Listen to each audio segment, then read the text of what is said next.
It looks like there's a lot of like cream in that thing. Yeah, this is supposed to be eggnog flavored. okay. So, hey everybody, this is Jason And Bill. with our special guest. You introduce yourself this time. Yeah, no, I will. I'm not going to be as passive as I was the last time I was lucky enough to be invited on your podcast. It's a special thing, man. Do you want? Some people take it for granted, Right, but I'm should glad be an that you honor. haven't. No. I don't. I know it sounds like I'm being an asshole and I'm taking No, it for granted, but I'm really not taking it for granted. Like I was, I'm not going to introduce myself quite yet. I'm going to tell this little story What of do you like got? hanging out with Billy Berserker over here. It's been hanging out all week, I think I know pretty that much. guy. Yeah, and like maybe a week or two ago, I was like, "Hey, I kind of want to do the podcast," and I had a lot of bravado attached to how I was asking, quote unquote, "Can I be on the podcast?" Bravado. Yeah, and he was like, "Yeah, man, of course." I didn't really want to, but You just kind of were I had to forced see him for agree. like a week straight. So I'm like, Yeah, how are you Yeah. gonna say no? be awkward, Right? you know? Yeah, exactly. Remember that. And remember who has Eddie's ear. It's How you. long were you guys gone for a week? No, No, we've just no. been like We're doing a lot of work together. We're Oh. the only band to practice on a Tuesday to do shows on a weekday, so that we can all go travel on the weekends. Yes, that's Oh. how he put it. That is something that's waiting. Yeah, that's Yeah. pretty good. Like travel individually. Yeah, like Yeah, Wow. to It our was- own different kind of activities. which is funny because like I mean it's a joke, but it is It's kind of true. unfortunately true. Yeah. Yeah, because like I think the weekend before Eddie was gone, right? Or you were gone, and then the week before that Eddie was gone. Yeah, and now And Eddie's then gone again. I was gone. Yeah, now You he's were gone gone again. for Yeah. a few weeks. And and then God forbid we try to practice on a weekend. That's ugh. Yeah. We got shit I mean, to we do. did. Yeah. We We did did, rehearse. yeah. We were, Yeah. but to put a button in what I was saying about the like not taking it for granted, like I was like being really like, I want to get on there and I want to talk to Jason because I'm real tired. Like, blah blah, you know, Good. and like really like, and then Flipped as over it the was one like, table in the practice yeah, space. and then Scary. I was, Uh-huh. and then as it was coming closer, I was like, oh fuck. Yeah. Oh shit! He said yes. You can't. What am I gonna say, no? Yeah. No. Oh, well, him no, or me? I mean him. He's like, Oh. yeah, do the thing. You can be on. It's like, Yeah. oh, what? Now I have to come through? Shit! I've got to like be Dance, monkey, entertaining. dance. Yeah, you Yeah, gotta I do gotta it, like man. talk about Provide. shit, Yeah. and it's been weighing on me because I was I'm I sorry. was telling Billy, no, it's good. It's not your fault. It's Okay. my fault because I can't have normal conversations with anyone anymore. Oh, It's all done. really? I'm like too like self-involved just in general, even in the best of times. Yeah. Okay. And then like I do the immigration law thing and I run Yeah. my own business. So it's like these two big things happening, like the pressure of I don't get paid every week. If I don't produce, I don't make money. You know what I mean? Yeah. And usually it's fine. And I know how to save now. So like if it is like rough, I can Yeah. still like go out and throw money away on whiskey and women. Okay. It's fine. But it's still stressful, W's, you know? It's still yeah. stressful. And then like the job, Uh-huh. like I've said in some of my like Instagram live or Facebook live stuff is like, if I fuck up my job, like when I worked at Walgreens for all of 6 weeks when I was 17 years old, if I fucked Was up, that your first job? no, second. Oh, wow. First Okay. job was working at my mom's insurance agency where she was employed for like all of a week Oh, when I okay. was a real young kid. What did you do at Walgreens? Were you just at the register? I was like at the register, I was stocking things, and It'd at be the cool end if of you the were night, photo guy, like the developer. no, I That'd didn't be get sick. that far. I did not get that far. Yeah. And I quit. There's still but, time, but like, go on. like the worst thing I could do at that job was like show up late or something, or like not even show up, or just Okay. quit without any notice, like I did. Oh. But like nowadays, like if I fuck up my job, Uh-huh. somebody's family is fucked. Yeah. Like in a little real more on the way. line, It's like, yeah. oh Yeah, yeah, there's this is not much an more pressure, exaggeration. This yeah. is not an exaggeration. Like being an immigration lawyer. family yeah. comes to me and it's like, hey, my husband's been here illegally for 25 years, but now we met and I'm a U.S. citizen. And we have all these fucking kids in a house. Can you sort him out? And depending on the situation, it's like, yeah, I can sort it out. But if I don't sort it out and I fuck up, What their happened? Dad's gone. Their dad's gone for a Yeah. minimum of 10 years. What the fuck's going to happen to those kids? They're going to grow up without a fucking dad? Trump or if it's is gonna mom? Put them in all I'm cages and fucking yeah. use his cage gun. Yeah, that so just like shoots out giant cages. yeah. He's trapping all those kids, unfortunately. So I've got that thing like weighing all the time, like in the back of my that's a lot head. of pressure. And then I like feel the band Do you stuff. really feel that like all the time at your job though? Like is that a regular feeling at your job every day where you're like, oh shit, I feel a lot of extra pressure? No, because it's just constant. That's what you're it is. just That's just the reality. Yeah. I'm not desensitized to it. I still feel the impact of when I get a client to open up and like tell me about all the horrific shit that happened to them. Like Ooh. this woman who's been in this abusive relationship for like 15 years and getting raped 3 times a fucking week and being the first person in her life to say like, you know, when your husband had sex with you and you didn't want to have sex with him, that's what happened, right? And she's like, yeah. I'm like, that's called rape in America. Mm-hmm. And you see that like wash over her face, like someone acknowledging like this horrifying thing. Yeah. So getting back to like my funny problem of not being able to relate to people. So it's like all Do you wear that jacket when you're doing law shit? Because that would be so No. awesome if you I have did. this like I just have like a bunch of black suits that I wear. Okay. I really like that. Thanks, I man. want to get like a faux fur coat somewhere. Who the fuck told you it was faux? It's not. I want a faux one though. I don't want a real fur It is, coat. but I Okay, mean, easy I'm a little panda. just don't I don't, you know. For the record, I could buy a real fur coat. But morally, you choose But morally, not to. I choose not to because I That's good. care Good for you. about, Yeah. you know, all the It's so little sick, animals. dude. Yeah, it's fun, man. You should definitely get one. I love like just going out into the world with this thing. Yeah. It helps if you're already a little drunk when you show up to wherever you're going. Or high, I would imagine. But Or high. I yeah. don't really smoke grass, but I do. yeah, I've Yeah. heard. I'm sure. I'm a listener. Sure you have. Yeah. Not a long time I'm sure you listener, but a have. listener. If you Yeah, but, listen to like- the last 10 Yeah. episodes, I think, yeah. It's a very like very like Rick Ross would wear something like that, which is tight. I assume that's a rapper. Yeah. I'm he's sorry been for around a swallowing long on time. mic, by the way. Sorry. It's okay. I know some people. I guess Water. somebody is complaining about it. Me doing shit. Whoever the fuck it is. You I haven't don't care. You haven't gotten down to it yet? Well, You it's not my figured it out? dad, so I gotta find the one other All right, person that's that one. listens to this Okay. show. So, But yeah, yeah, I don't know. so- I don't care. Yeah, so this is a different kind of conversation because we're not really having a conversation. I'm like the little star of this show today, and you get to ask me, and I'm going to ask you stuff. So like we're conversing, but it's Yeah. like in this very highly structured circumstance or situation, or somewhat structured. Maybe it's not highly structured because it's I not don't know. like here's our We turn. tend to go off the rails Yeah, here. we're not here to talk You've about- been covering a lot of emotions in the last 5 minutes. Yeah, dude. This is therapy. This is Yeah. all Just letting it therapy out. to That's me. good, that's I good. used I to think it's like important to therapy talk in and- law school was great. It was Yeah. like faux therapy, 1 hour a week. Yeah. And it's great. Well, that's like what we're Have you doing guys here, ever man. We're done? your therapists. Yeah. Have I ever You done are- therapy? Yeah. Oh, fuck yeah. I love therapy, dude. It's great. Yeah, it's the shit. Yeah. It's like 1 hour to be completely selfish without feeling guilty. But Yeah. as long as you're like a normal And can person, literally you talk will about- feel guilty about it. Yeah, you can talk about anything that runs through your mind without like any filters over it. I mean, obviously a few, but like, you know, hopefully your mind doesn't go there to where you have to use a filter for those few things. But like what few things? Like I don't you're know, like, falling in you love were with your therapist? What if you were like what if you were a serial killer? You're like, and yeah, you I were just just wanna like, skin somebody I have alive, like yeah."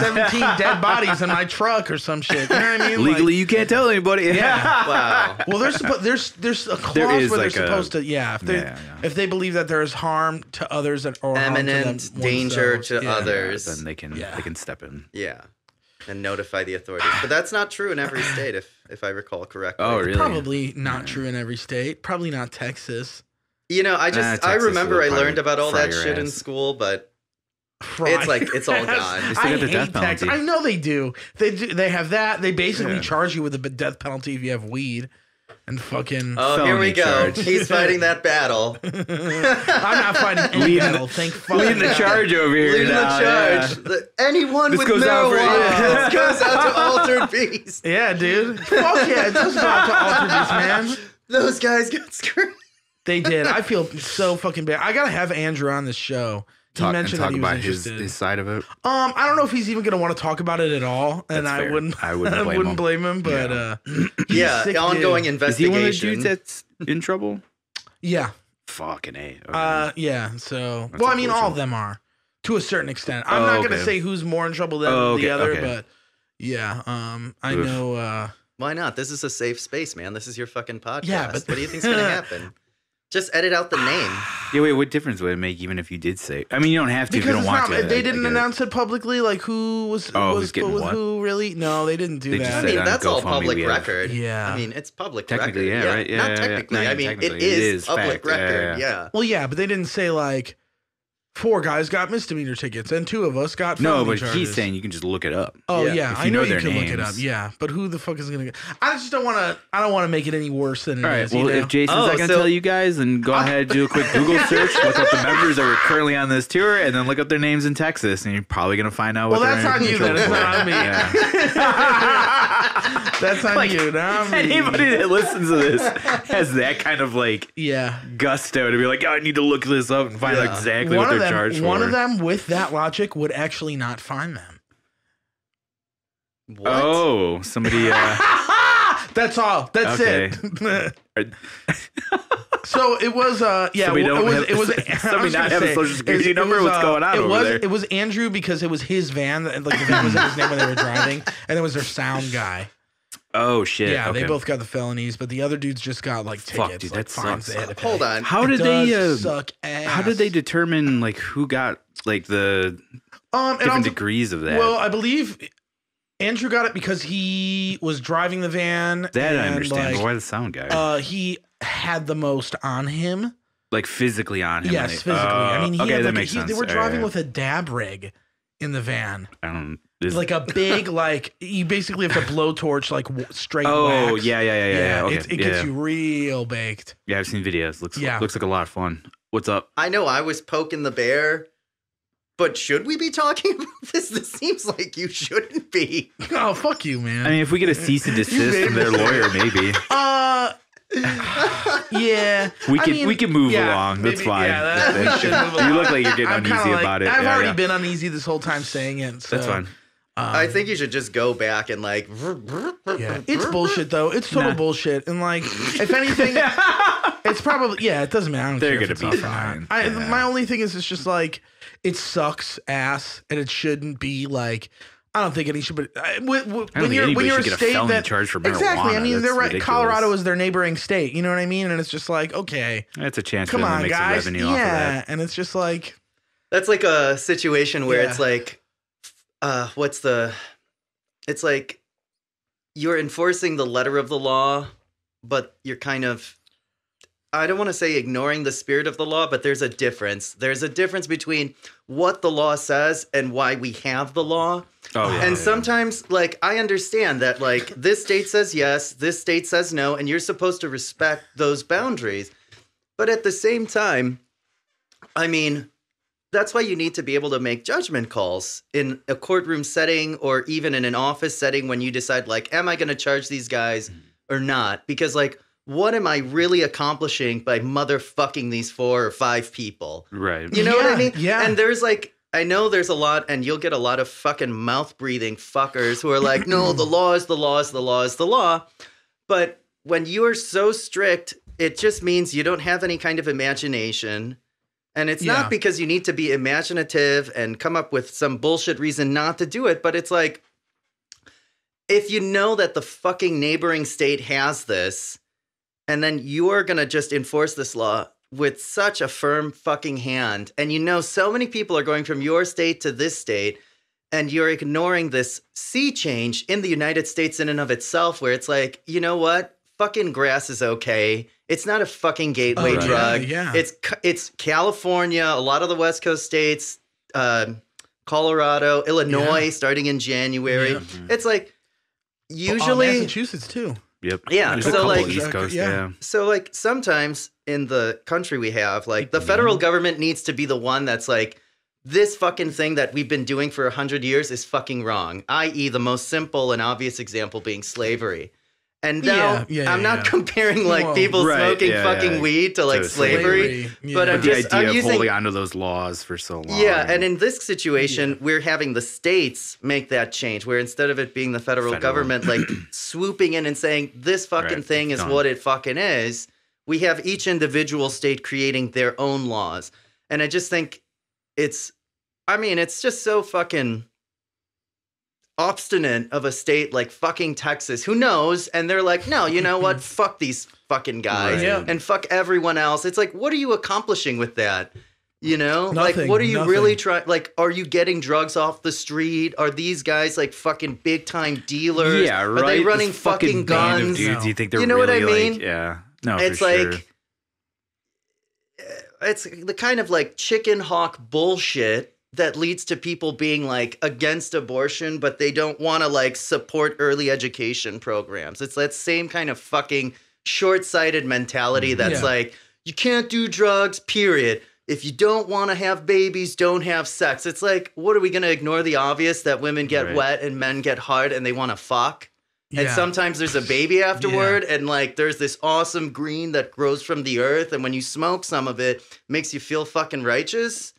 Don't do the thing that makes other things feel even better. Like, okay, that's what I'll do. Sorry. We were talking about farting and shitting on tour, right? Is that it?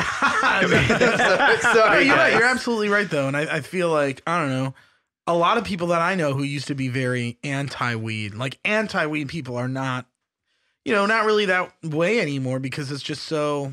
That's such a prevalent thing now, and people are learning that it's not this scary thing that it once was. Humankind lived in an age where cocaine was legal and like crack was, well, not crack, but cocaine was legal. Morphine, opium. Yeah, you know what I mean? And it's just like, okay, now here's something that's like more or less, I would say, probably more than less 100% natural. And it's just, and I'm like, I hate. Part of me on the outside, me like from 2 years ago, is like, you sound like such a fucking hypocrite. Yeah, stupid ass. Like somebody that I would be like, oh, I don't even want to hear this conversation. Like, I never heard you get too vocal about not smoking weed. Like, no, I've never really had a problem with it. Yeah, like I never really cared about it. I just never wanted to do it. That's because of my own mental shit where I'm just like, that's fine, man. Victim to no substance, except when you like realize you're victim to many substances already. It's just kind of like, let's add one to the family. But throw another tire on the fire. It's fine. Well, like, try to add one of the more safer ones. As opposed to, it's fine. It's better than, I guess it's better than a drinking problem. But yeah. For sure. What do you mean? You're not gonna fuck up your liver. So, like, I haven't known you as long as the other guys. Sure. I consider yourself lucky. How long have we known each other? Like, maybe a couple years, 3 years? I met you whenever Something Is Waiting started, pretty much. I met you at a Roman Ring show. Whatever I think number of years ago that was. Yeah, I mean, you guys started at least like a year and a half before I joined, I think. Okay, well, the reason I'm asking is because you. It sounds like what Berserker here is alluding to is that there was a time when you weren't a smoker. Oh long time. So I don't. This is like new hard, to me. Like fucking. Were you a straight edge guy or something? I was never straight edge, but like I didn't drink. I drank. I waited till I was 21 to drink. I never drank in high school. That's I never cool. smoked in high school. Same. That's fine. Yeah. I drank a little bit. I was never like crazy about it. But I never smoked. I think the first time I smoked, I was like 23 or 24. It was with one of my ex-girlfriends. Like when you say smoke, it's like the way kids mean smoke nowadays, like smoking weed, right? Yeah, smoking weed. Yeah. I never even tried it before then. Like I didn't try it until I was like 23 or 24. And then it was like, even then, from then until now, it was much more of like I'll do this maybe twice a year, 3 times a year type of thing. Yeah, that's how I do it. And what is it like now from, having heard the podcast more recent episodes, it sounds like you're much more of a like.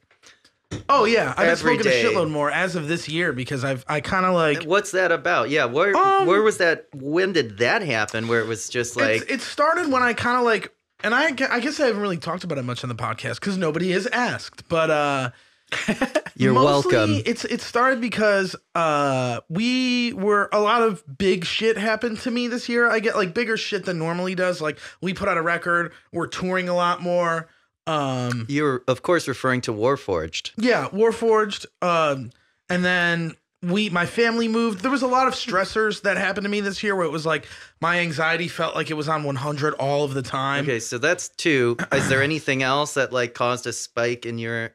How do you say it? It's spike in weed smoking? No, yeah. And anxiety, I have real trouble with that word. Oh, anxiety. Anxiety. I've got to really like work the jaw to pronounce it correctly. No. It's kind of like saying linoleum. I've got to kind of warm up to it. But, I mean, I think throughout my whole life, I've always had some anxiety issues for sure. You're pretty high strung guy. Yeah. But is that like atypical or just the standard amount that I think everyone deals with? I think sometimes it could be a bit atypical. Okay, so family is moving. Why would that be stressful? Is it like that's your childhood home? No, I had to move with my family, and because I live with. Shit. Fuck! Ooh, good. Nothing spilled. Wow, Jesus. I guess it is. I'm sorry. I guess it is a touchy subject. Look at him. He's all flustered now. Fuck! Throwing shit.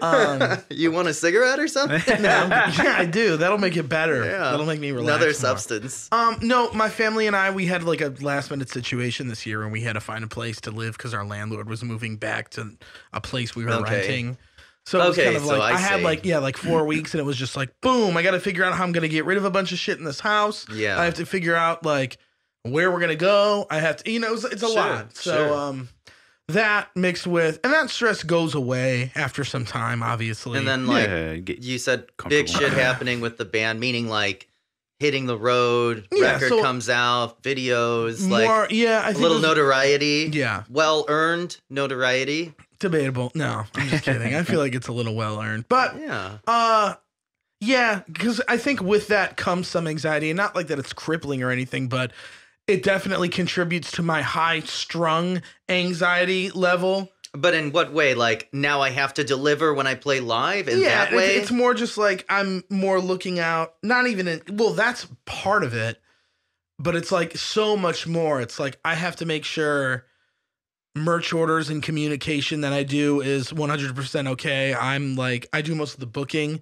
and I deal with our booking agent or other shows around whatever shows we're doing. It's usually me. So like when I started talking to you guys, I was like bitching about the business end of like this thing that I'm very passionate about, the law, my practice. And it sounds like you've got a similar situation. It's just like a more fun outlet, like the band, but you're pretty deeply involved or intertwined with the business end of things. Yeah, definitely. Yeah. Definitely a so little bit now it makes sense, because when you just say like I have anxiety about like this big shit happening with my band, me who's like doesn't enjoy that kind of success in his own projects is like, what is he talking about? Like playing a bunch of shows? How could you be stressed out that sounds great. And now because you're and it's always the in between. It's us finding a spot to stay. It's Eddie van issues, which we had plenty this year. I'm sorry, what? We had some van issues this year. I thought you said like Eddie Vanish issues. We had Eddie van issues. It's like, you have that problem like too? Any van issues. The old Eddie Vanish. Yeah, it was like, what is that? We deal with that at every show. Is that a thing? I don't know. Any van. It's because I didn't hear you say any. Yeah, I know. I'm sorry. It's okay. My English, she's no good.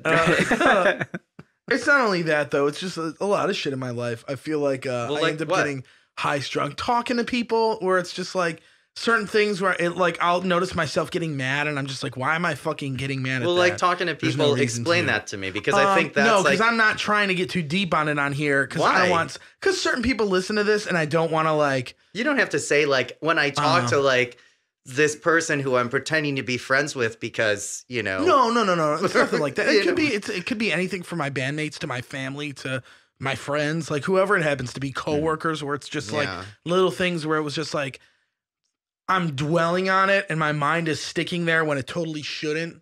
So, and why shouldn't it? Because like you feel guilty about it, or because it's not actually anything and you're just turning a molehill into a mountain? Exactly that. Because I think a lot of people do that. I think I do that from time to time. Well, weed helps me kind of like not do that. Weed definitely helps me. I mean, ironically, I want to say communicate better, but it totally doesn't, because I'm high. Sometimes I'll be high as shit. But I think it relaxes you. Yeah, it definitely relaxes me more. Think a little bit better. There he is. Hey, what's going on? Come on in. Yeah, look at this man. So, dude, did you get? Oh, I thought you had braids for a second. Did you just take a shower? What up, man? I was shitting when you guys were up there. Dude, fuck yeah. So, were you like, is your hair wet because you were shitting and you were like, I took a shit after the show. Sweaty or something?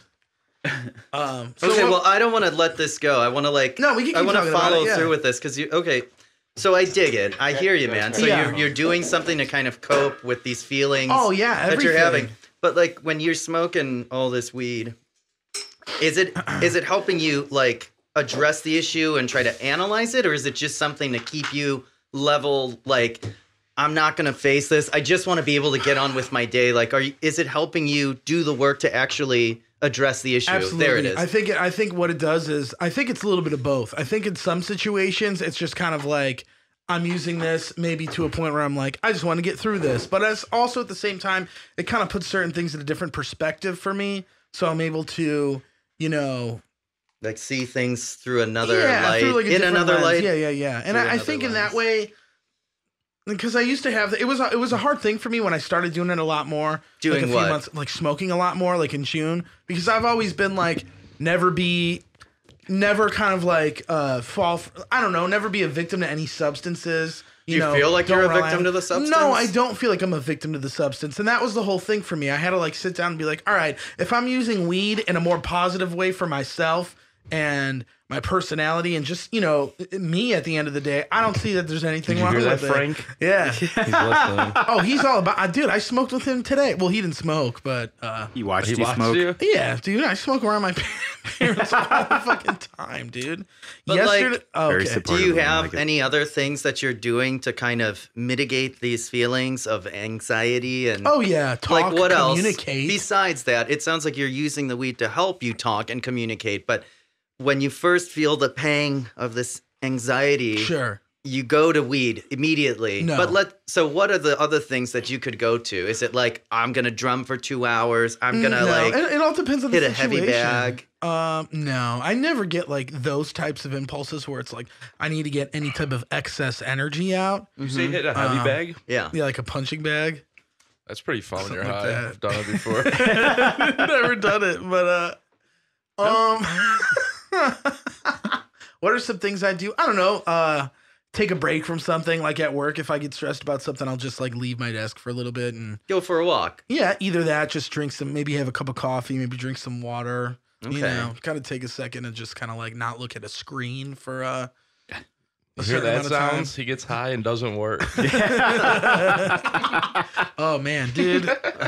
I'm just curious how other people. Any upper management listening? And if upper management really knew what was going on with like more than half the people that work in Sounds. Oh, I know. It's not just smoking. I mean, dudes are like everything. pouring whiskey in coffee mugs and just drinking it straight like every day. And whatever it takes to get through the day, man. Yeah, there's definitely a fair share of Zounds employees who have the alcohol shakes where it's just like, or like some weird type of alcoholism twitch where it's like dehydrated. Some guys like snap their fingers when they walk, and I'm like, man, this guy needs a fucking drink, dude. Holy shit. Like, just gotta get through the day. Just gotta do something. Gotta keep my mind going. Yeah. It's so just like, oh, guys, this job, and the job is pretty low stress in most situations. I would think so. Yeah.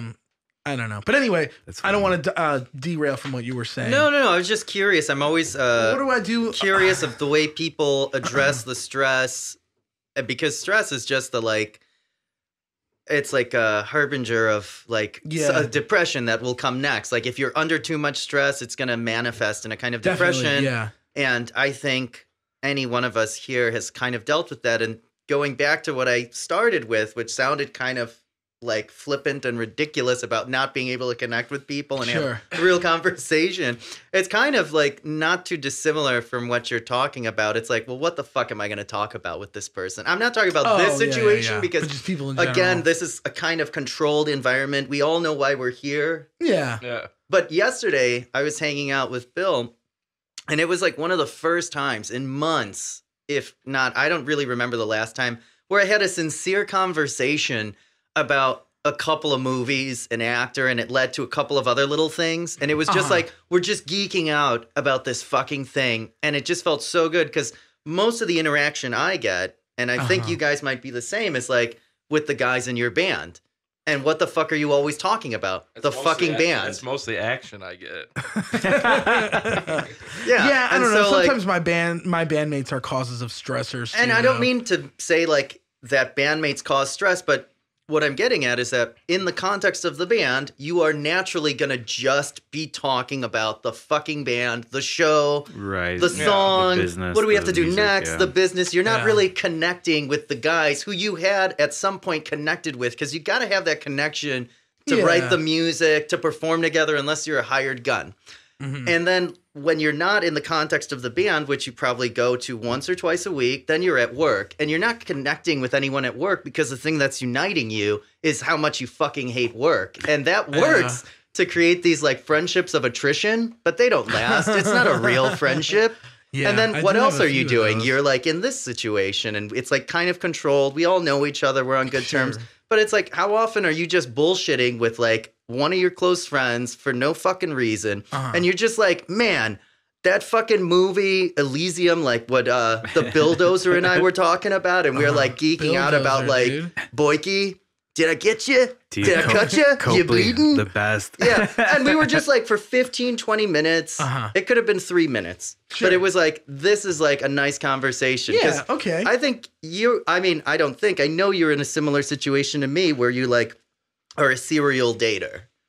Oh, yeah. Like you're always out, you're always meeting women. No, but it's still like the same thing of like trying to connect. Okay. And like, I'll say my experience, and then you can tell me more about your experience, and I'll explain why I'm really focusing on you right now. Sure. As I take over this fucking show of yours. I love this show. How can you not take over with that coat on? That's what I said, dude. Hell yeah. Just wait till I take it off. You kind of look like a noise rock Cat Williams right now. Noise rock straight hair in the front. Yeah, dude. Sick jacket and the sunglasses. You're totally fucking. That's because I don't want you to see my heart breaking through my eyes. All right, so. But so like. This is how dating is like turned for me. Okay. It's like every time you go out on a date, it's like another chance to reinvent yourself, or to not in any fundamental way, just like tweak your story, tweak how you present yourself. And to every time you tell them about like the highlights of who you are as they get to know you. It's like, because I want them to be like, oh wow, that's so cool. Oh, you're such a nice person, or that must be interesting. That by extension, that makes you interesting. And now you get this approval, and like, I want this approval. Like, I need this approval. And do you feel that on most dates you go on? What I feel nowadays when I go out on a date, I'm like, here we fucking go. I feel like a fraud. I feel like a charlatan, you know? Okay. Because I'm just telling the same fucking stories like I kind of did talking to you guys about the immigration law thing, where it's like sometimes it really touches me, like what is going on and what I'm dealing with. But most of the time I feel like I'm not a good person. I fell into this by accident. I am doing this to make money as much as I am to help people. And so like, I don't deserve someone saying like, oh, you're so good for doing that. It's like, it's my fucking job. Yeah. Sometimes I get really high and mighty about it, and I've gone on these like long like rants online or something, or like screaming in my office. But like, so whatever. Getting back to the subject at hand. Yeah, it's so every time of the date, it's just like I'm tweaking the story, and now when I go out and I tell people, and they're like, "Wow, that's really interesting." I'm like, you know what? Fuck me. That's how I feel. Like I'm not a fucking hero. I'm just some asshole who fell into this. You know, and it's like trying to sabotage the date. Like, what do you like to do? Well, I like drinking whiskey, staying out late, playing drums. I don't treat people well. It's like just like throwing it out there. Like, you sure you want to keep having this cup of coffee? I don't know. What's it like for you when you're going out on dates? And I'm not talking about some weird like exception that proves the rule kind of date, like you said in some episode a few times ago, where it's some fucking dready Trustafarian bullshit thing. Oh, you know, like what is the typical date for you like? A typical date for me is I kind of do sort of what you said, where you're like, you kind of turn yourself on there and you're like, all right, how am I going to reinvent myself this time? Or what kind of person am I going to come off as this time? But the thing is more recently, I feel like I've been a little more reserved on that, because I try to feel out the situation a little bit more. Yeah. Because then it's just like depending on how I feel about the other person, it's like, that's kind of what determines like, all right, am I just going to be like, I'm just going to say things so much as, like, you know, without really like reeling back a little bit on other certain things. Like I might say things without less of a filter, or, you know, just have a conversation where it's like, this is just, I'm not really, normally it's like when I'm not interested in a person, it's like we meet and I'm like, I'm not really feeling the vibe of this conversation. So I just kind of like, I'll say whatever. But that's internal. That's internal. Yeah, and you'll it's definitely an internal thing. Yeah. You'll observe so it's just proprieties. Kind of like, I'll talk about, you know, shit and then try to just offer the conversation just to be something where it's like, all right, I'll communicate a lot, but there's no substance. Exactly. You know? And when you're saying like you meet someone and you want to feel them out, is that like the spark, you know, the butterflies, like the shock to the system, like this could be love? Or you're just saying like, what's their vibe? Are they cool or are they stiff? Exactly. That is exactly what it is. It's kind of like what kind of, you know, version. What is it? What's so funny? Go on. Stiff. What's the timestamp? Well, when you meet a bird and she's 36 minutes, go to the video and just watch his face. Well, you know, that's when you buy someone a drink to try to loosen them up. Yeah. If you want to lubricate the event, so to speak. The spark thing, like it's funny that open up. It's funny that you're kind of like when you separate it between those two ways, it's kind of a mix of both. Like the spark thing, I think has it's something that I don't necessarily believe that it just shows itself like right away, like the first time you I mean, sometimes it can. Plenty of times I'm sure it has the first time you meet a person and you're like, oh shit, I feel really good about this. Like, I've definitely been there before. fucking live for that. But it's fucking twice in one podcast, eh? Almost coming down with it. I didn't spill it though. Yeah. Yeah, no, I fucking hear you, man. Like, I am looking for that shit. I am looking for that white hot fire electricity that makes it hard to drive the car because I think I'm gonna crash because I'm like so jazzed about the fucking meeting. Yeah, and we didn't do shit. No one got fucked. No one even kissed. But it was fucking amazing. Like I need to get back to that. It's hard though. I mean, and I feel like I've tried many times to recreate that. And it's like the worst thing you can do. Well, you can't. Yeah, it's just natural. Like, and you never know when it's going to fucking happen. And I feel like in my experiences, it's happened less and less and less. Well, that's because you're getting older, baby. It must be. Because now I'm just so like, I don't even, my issue now is like, I text people and like, we'll have a conversation and then I smoke a little bit and then I look at it and I'm like, I don't want to do this. And then I just like, don't respond or I won't reply. Or we're at a point in a conversation where I'm just like, oh, I hate talking about whatever formality it is. Like when people ask me, they're like, they'll drill me about music. That's usually the go-to on any dating app. Yeah, all the time. Yeah, because I think it's more evident from maybe my appearance sometimes. So everybody's like, you're a musician. What do you do? Like, oh, you tour in a band. And then it's like, you go down that rabbit hole for like a 45-minute conversation. Do you make that the focus of your like dating profiles? No, it's mentioned on there. Like I just say like touring musician or something like that. Okay. But then that's like usually a big conversation starter. But I mean, isn't that like natural? Like if you see a woman's profile and she says she likes, my point is not that. My point is the after the matter. It's like we'll go into that really heavy, and then it's just like I get the question. So it's like, so what else do you like to do? And but I mean, that's what it is, you know, that's normal, you know, just it's like struggling. Well, and then my only answer to that recently is just like, I don't know, whatever other people, I like watching Netflix. I like watching shows. I like eating good food. I like going, don't forget traveling. Yeah, travel.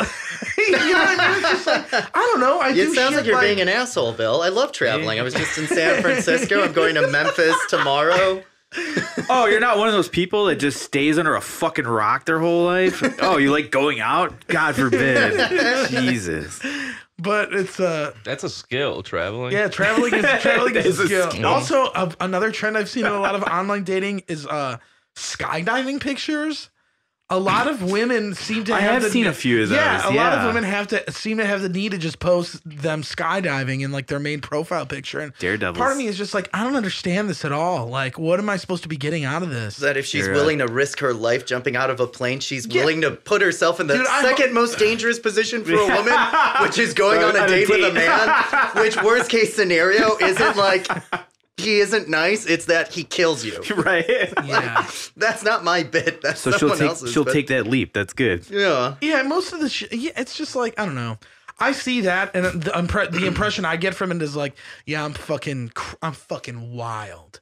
Like, I'm fucking crazy. I like doing this. I'm a risk taker. So for me, I'm just like, I would never do. I'm not jumping out of a plane ever in my entire life. It's more of like falling out of the plane. Whatever it happens to be. The action Getting of shoved out because you're attached Well, you're to somebody. attached to someone Yeah. and you're at the door and it's like, oh, this is happening. And then you go over and you're falling for like 90 seconds. But like, I'm hearing a lot of, I'm texting, I'm chit-chatting with these birds, blah, blah, blah. Sure. I like try to, like, when I'm doing the online thing or I've gotten someone's number out in the world, like, I'm not trying to have a fucking conversation. Me either. I Within wanna like meet right away. 2 texts, Yeah. I'm like, Hang do you out, like yeah. coffee?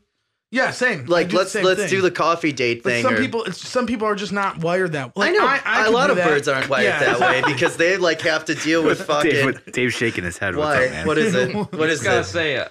You bring the blow, I'll bring the drill. What the fuck does that mean? What do you think it means, dude? Are you a 2x4? Okay. Anyway, because I'd like to drill something into you. Like There you split go. you in half I've like a heard that piece of if you wood. have a lot, if you always have blow on you, you could get laid a lot just for that reason. Probably. I've heard that. Good to know. I should try it. You should. I should. What do you got to lose? Have either of you ever nothing. tried being incurably handsome?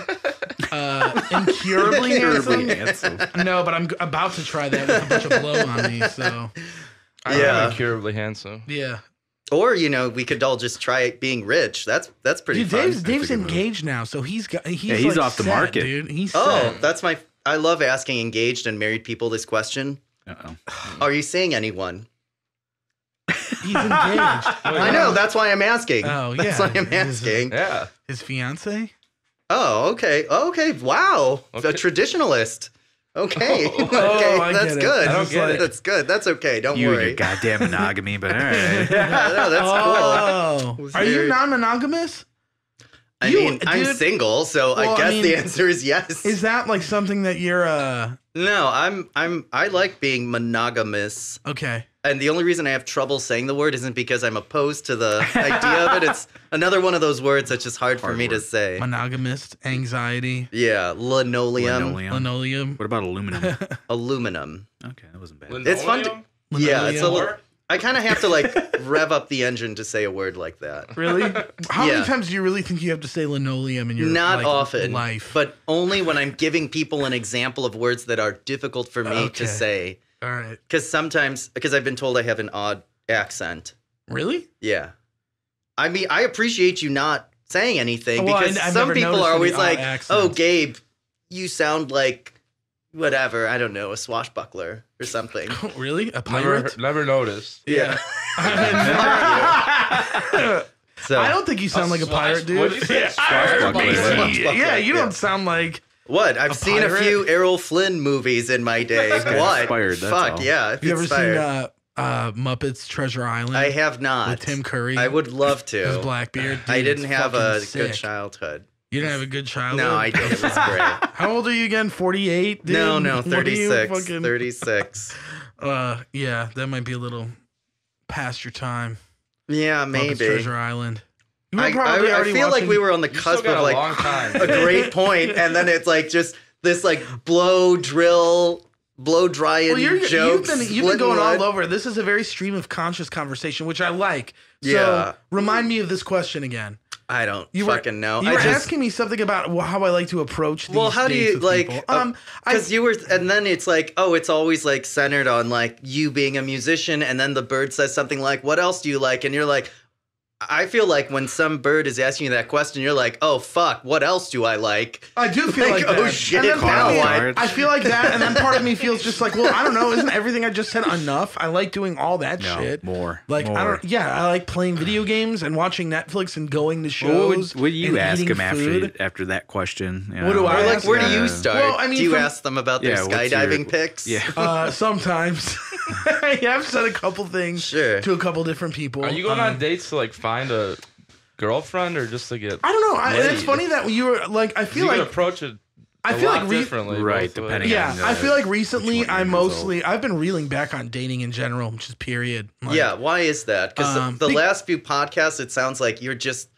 I think you said something to the effect of, I'm summarizing, like, I've been single for a while. I know how to handle this and I'm happy. Yeah, pretty much that. I mean, I think the whole thing of like being gone for a lot of the year, more so than I usually am, has contributed to me just being like, oh, I'm fucking having a good time. Like, not, you know. You don't need some woman fucking it up with her love. Yeah. So it's now my approach as opposed to like. Again, that's not one of mine. That's someone else's. My approach to why, like, I want to do something like that is, I don't know, it's just because, like, I feel like it's a more healthy approach to, like, meet people and kind of, like, maybe not have these insane expectations, maybe not have any expectations, and just see how it goes. I couldn't agree more. Yeah, because I couldn't agree more. And that's more of an angle that I've been trying to take is more of an adult where it's like, I'm not going to put too much pressure on this and we'll see what happens. Yeah, man, keep the bar low. Exactly. It's easier to get over. Well, that too. But then part of me, I don't know, I have an internal battle about that too where I'm like, well, you should give a shit to a certain degree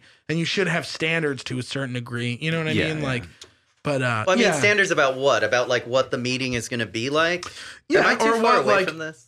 Is this okay? Yeah, you're good. You're fine as long as you're kind of directing your voice towards the mic. No, nothing with the meeting. I mean, meeting somebody is like, I have no problem with that, and I'm all about it. Like, I think I'm a little closer. I think I'm better in person. Like, oh yeah, totally. Yeah, for sure. Yeah, I definitely think I am. But I don't know. Most of the time, like, I have good success on these dates. I feel like. What's success to you? Is it getting laid, or is it just like we had a good time together? It could be. I heard that clip too. Did you get like electrocuted? Did you get electrocuted, Dave? Oh shit, I'm dead. My heart, it stopped. Yeah, wait, what's a success? Success to me is either like, yeah, you could be getting laid, not me, but the success I would consider as somebody in my instance is somebody wanting to see me again.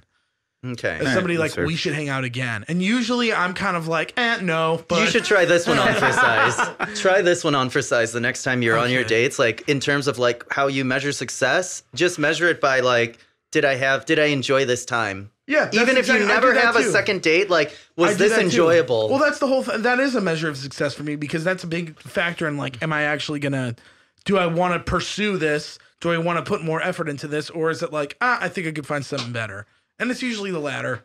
You think you feel like, oh, I can do better? Yeah, I mean, I think that like I could, not that I could do, well, yeah, sometimes I think I could do better as what I'm doing on these dates, but a lot of the time it's like I could find somebody that I feel like more of a connection with. Exactly. Yeah. But I mean, do you have this idea that like there's the one out there for you, or is it kind of like there's just a lot of different experiences you could have out there? That's more of what I think. I feel like I'm wearing the one conversation is not something that like, I don't know, like when people communicate thinking there's this one finality of a person for me, like just based off my life experiences and what I've seen in relationships all over the board, you know, it's sort of put things in frame for me where I'm like, there's clearly proof that there's multiple ones for people out there. Yeah. I just think that's the case. I like in reality, when I apply logic in my head, it's more of like looking into the big picture. It's just like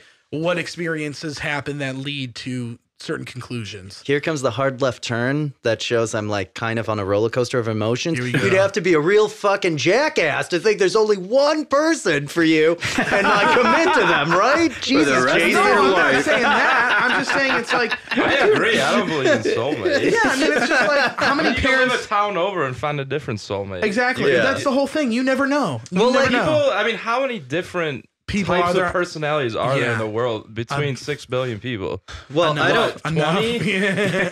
Well, like, I don't want to get too personal. A million of them. I don't want to get too personal, but I am always interested when I meet friends or colleagues or whoever that like take that step, because I've never taken that step. I mean, like, what I want to ask you is like what I know the obvious answer is like love compelled you to propose. But I mean, what is it that you feel inside of you? You must have this certain kind of security that is completely foreign and lost to me. Like, or you're just like a really brave fucking guy where you're like, fuck it. I love the girl. I want to fucking be with her. I'm going to go for it. Despite like what other people might be saying, like, or maybe you yourself are like, shit could go wrong, but fuck it. I'm going for it. Cause like, I'm too much of a fucking coward to take that kind of risk. Dude, like, what is it that you feel? Like the I think noise it's rock 'cause, I mean- Oprah now, man. You're like the Jesus noise rock Christ. Dr. No, Phil. no, Dude. Hey, if you look under your seat, everybody's gonna get a book. No, Yeah, I mean, we've been dating for like 6-7 years. We've lived together for over a year. So And you're it's just like, very fuck well. it, next up, or we just get along really great. I'm serious. I'm not Yeah. trying to fuck with you and give you shit, you know? Well, I'm just This curious. is where in the podcast there's a hard edit. It's like, David and Maggie later broke up that day. It takes a lot, Gabe. Put me on the line here. Oh, it's all right. You don't have to answer. I think you've No, I mean, that's pretty much it. I mean, yeah, I love her, and I don't know. Oh, that's Right, enough. it's No, like- no, I mean, it's, do you it's like, cool. It's like the next step, you know. And Do you Yeah. have, what was your parent situation growing My up? mom, Did you have a mom and dad? I mean, yeah, as we all do, but see, there's that levity to break Like, it were they down a little. divorced? Yeah, so my mom got married in Latin America to her first husband, who was a piece of fucking trash. She had a daughter with that guy, my Who is elder your sister. stepsister? I mean, technically, both of my sisters are stepsisters, but I've always hated that designation because it like puts a kind of separation between us where I never see that. I fucking hate that. But I get it. You know, I'm not like getting mad at you. I'm just getting mad at that kind of terminology. So she divorced him, or they divorced in the way you would in the old country.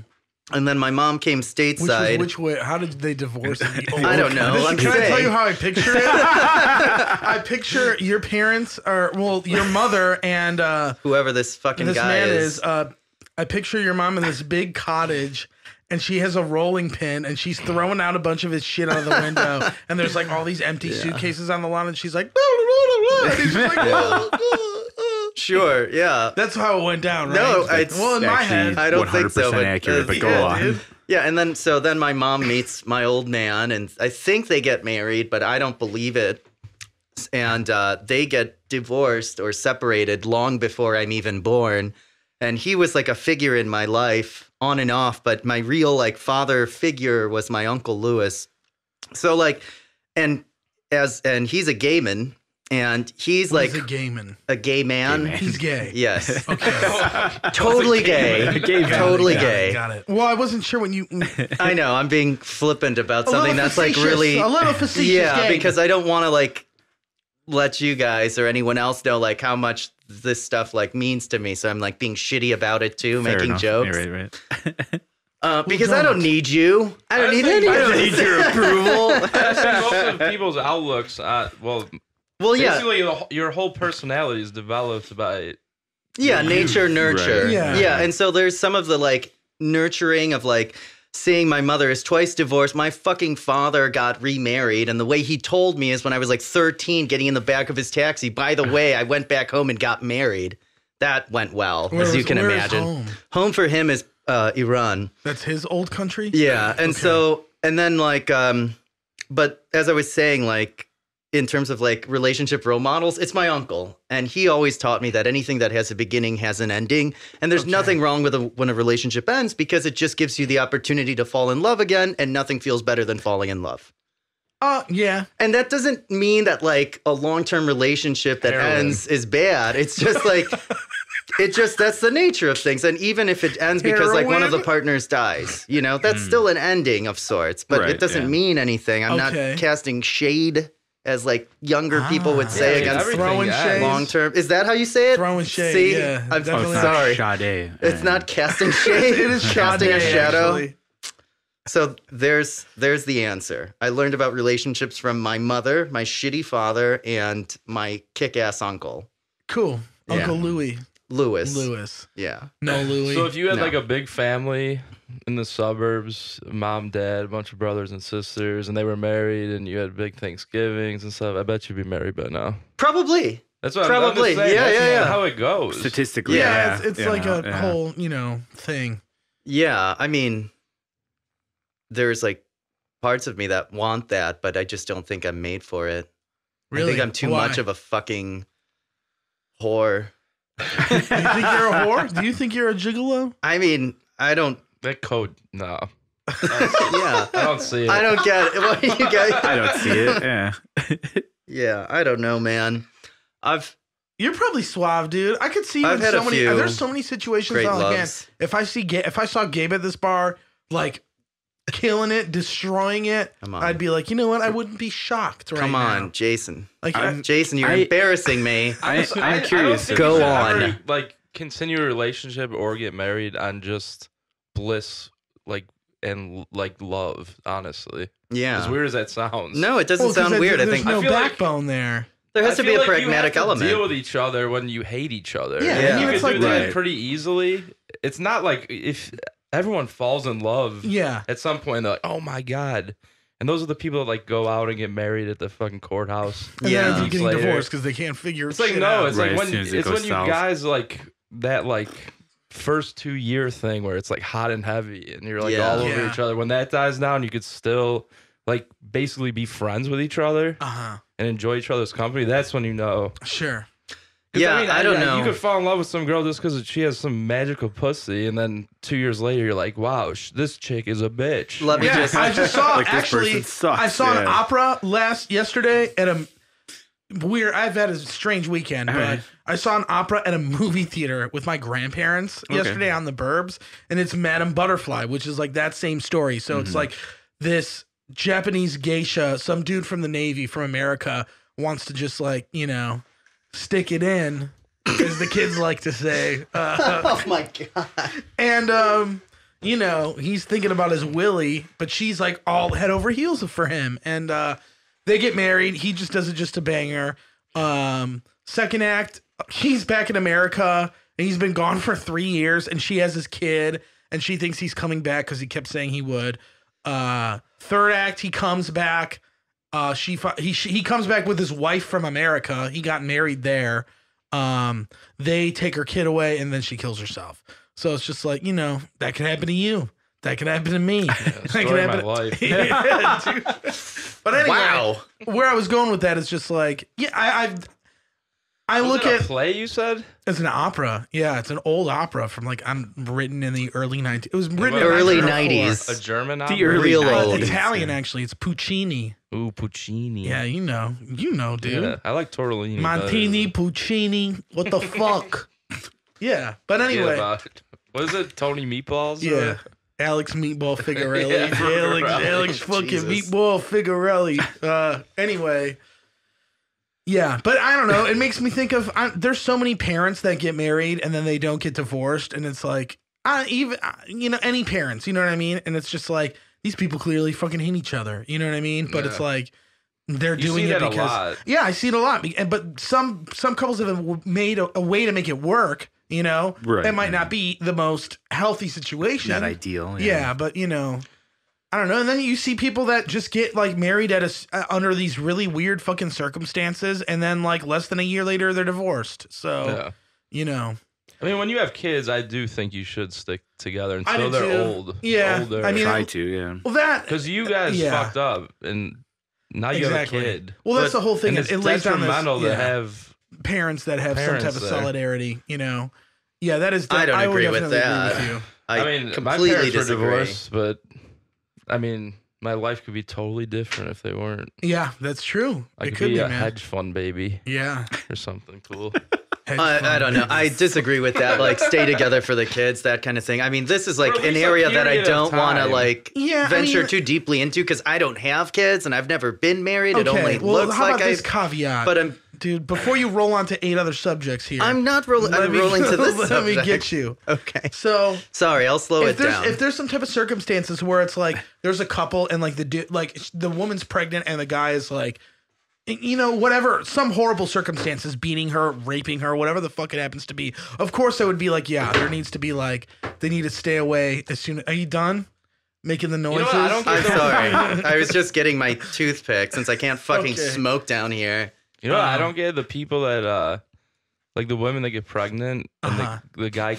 She thinks the guy's totally gonna leave her anyways, and then she keeps the baby just to keep the guy around. Yeah. That's a it's like sickness. a fuck you. That's yeah, like dude. what? That's It's an super abuse. unhealthy. It That's is. it's What very. very It's like you should definitely. What are you doing? Yeah, that's scary. You think that's shit. gonna keep him, like, make him stay? No, you it's just gonna fucking ruin made your him life more. pissed. Yeah, and you're just gonna ruin your life once you realize, oh shit, taking care of this child is so not worth it. Well, What was that one thing? exercising The guy's some like, well, anger. if you girls could kill him, we could leave. Yeah. Well, all I'll say on that, like, subject of which I'm woefully inexperienced is that, I mean, the guy being upset or the woman being upset, like, the great abuse is happening to that unwanted child. And then Yeah. by the same token, two adults who are in a relationship, regardless if they're married or not, and they have a child, but you're raising this child in this toxic environment, you're not doing that kid any fucking favors, No, and you're not doing exactly. yourself any Yeah. fucking You're favors. trading, like, you're not even thinking about the child. It's No. so selfish. Yeah. Yeah, It's like no, to no. create this, like, almost reality show of your own life. Well, Yep. that's what Yep. I like mean. pathetic. In my own, ridiculous shit. I mean, yeah, I don't want to divulge too much about my own family, but there's definitely some of this. Like, did you have this child to be a prop, or because you wanted to be a mother? And it's really frustrating for me because, like, my aunt and my mother really sacrificed in their lives to raise my cousins and I. And so when I see other family members with children and the way they treat their children, it's Yeah. really horrifying. Like, this is the fucking example that they set for you. It's not. You're shit. Yeah. You know, you should be ashamed of Yeah. yourself, and you're Absolutely. too fucked to know that, but whatever. Fuck it. There's a very infamous quote from it's that movie with Steve Martin and Keanu Reeves and I forget who I'd else. love to see that movie. But What the it's an older fuck? movie. I forget what it's Martin called. and Keanu Yeah, are Reeves. you Yeah, sure? Keanu Reeves plays like A lawyer? no, Are you- like his daughter's that kid.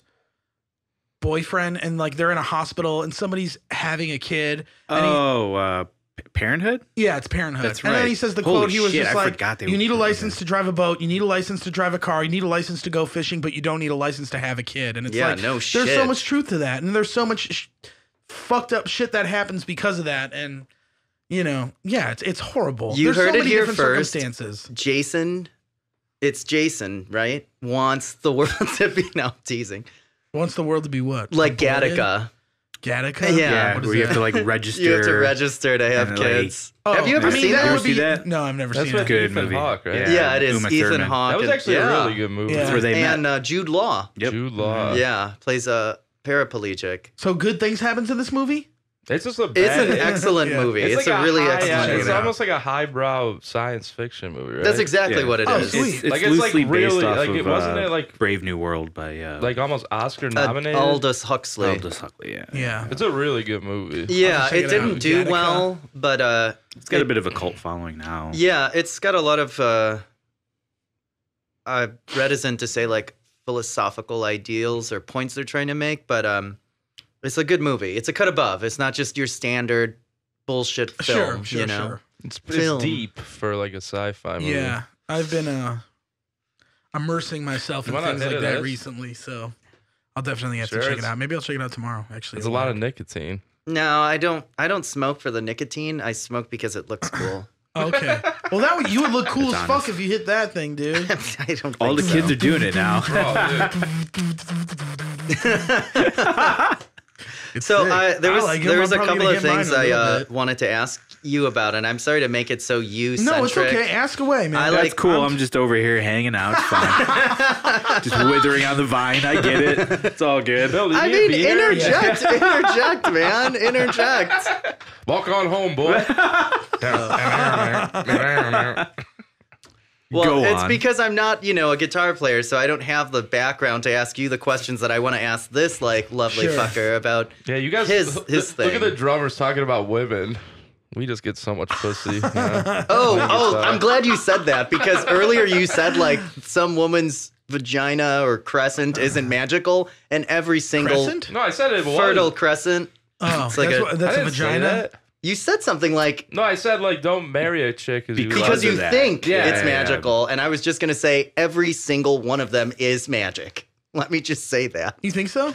Oh yeah. Yeah, but sometimes that Make you lose your mind. Make you lose your mind for like an evening, couple but months, that magical years. But that magical fade away after a certain point. Yeah, no, and it did but I was like living under that bewitched spell or the bewitchment of her for like 4 years with this. This is you? Yeah, this is me when I was like in my early 20s with this like hot to trot Pinay who was like 5'4", $105 and skin that was brown like the earth, but like an abuser, used to slap me in the face, call me names, treat me like absolute garbage. But she was so fucking hot and I was 22 and she would literally wear like the Adidas short shorts, the high socks and the tight white shirt. And it was like, I'm going to ditch class and go have sex with you in the parking garage right now. What high school was this? This was when I was in college at UIC. Okay. So they're gonna have to install some more security. It was magical. No, see, this is in the days before like camera phones. Yeah. You know? So like they're all magical. Chris Rock, the comedian? Yeah, I remember him. All these bitches keep complaining. They got half the money and all the pussy. Yeah. So. Well, I'm sorry to hear that. That does suck. It doesn't suck. It's fine. He's still here. Yeah, I learned a lot of lessons. I've been in shitty relationships. I was just bringing that up to say that, like, you're an idiot when you're 22. Yeah, and I was just bringing it up to say that, like, they're magical. And, like, you will do things that are stupid because it's like, I want to keep fucking this person or being fucked by this person, you know? True, but there's definitely, like, a healthy dose of where you should realize, like, hey, some of the shit I'm going obviously, you know, you can look back on that now and be like, yeah, that was ridiculous. Like, I would do that with a lot of my past relationships. I was like, just, why did I do that? Just making the point. They're magical, make you do things you wouldn't normally do.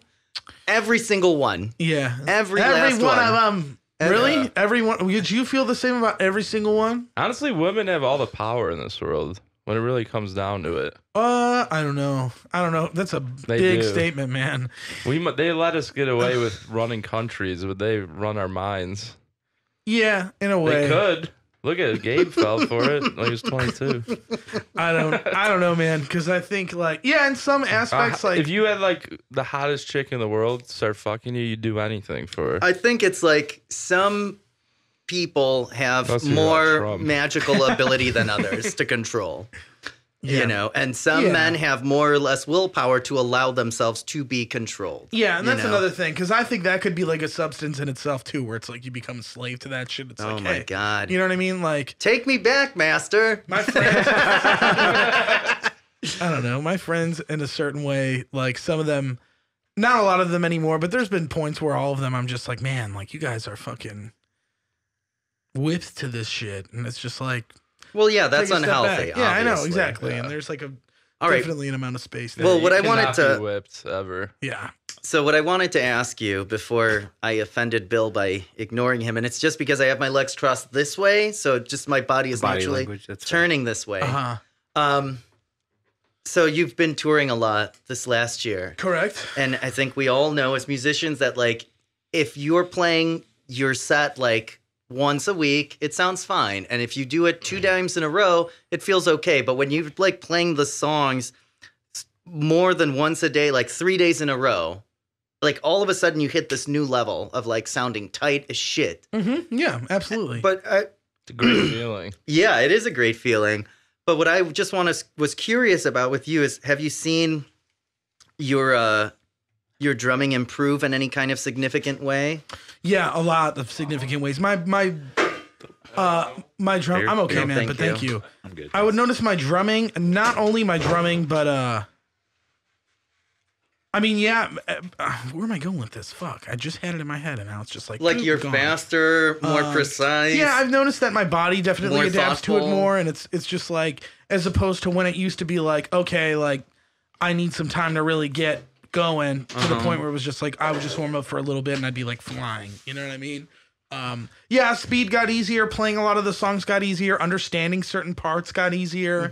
Are you still doing like a kind of open hand technique with like some finger control or with blasting? Yeah. With I still do that, but now I'm playing with bigger sticks. What the fuck are you laughing at?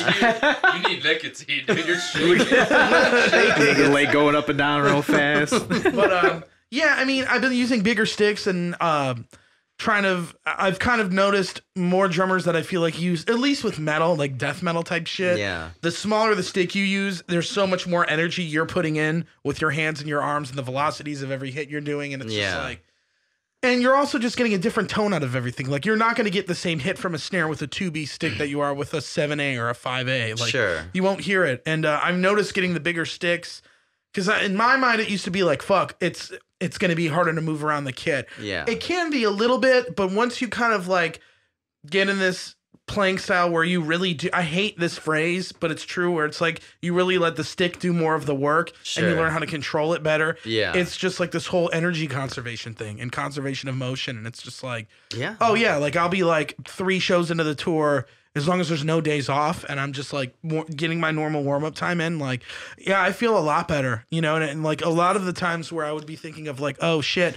this part's coming up and it's really hard, and I'd get this like internal panic attack, that kind of goes away because your mind is on my mind, at least, because we play to a click track. So it's the same. I'm listening to so the you're same, cheating. Yeah, so I'm listening to the same reference point every night. Well, you know, some people do view it that way. It's not. That's We just know like it's being a not. dickhead. Just, yeah. Do you play to a click? Sometimes, yeah. Really? On and Interesting. off. On and off. But you know, it's kind of like you kind of learn to trust in that more, so it's one less thing for you to worry about. I I'm agree. like, Yeah, totally. You know what? Now I could really.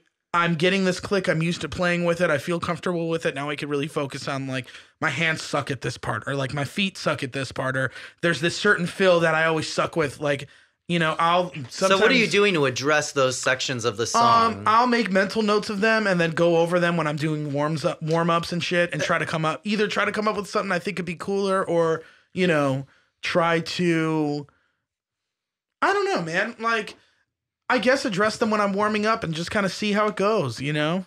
Sorry, I was making What? a joke for Bill's sake.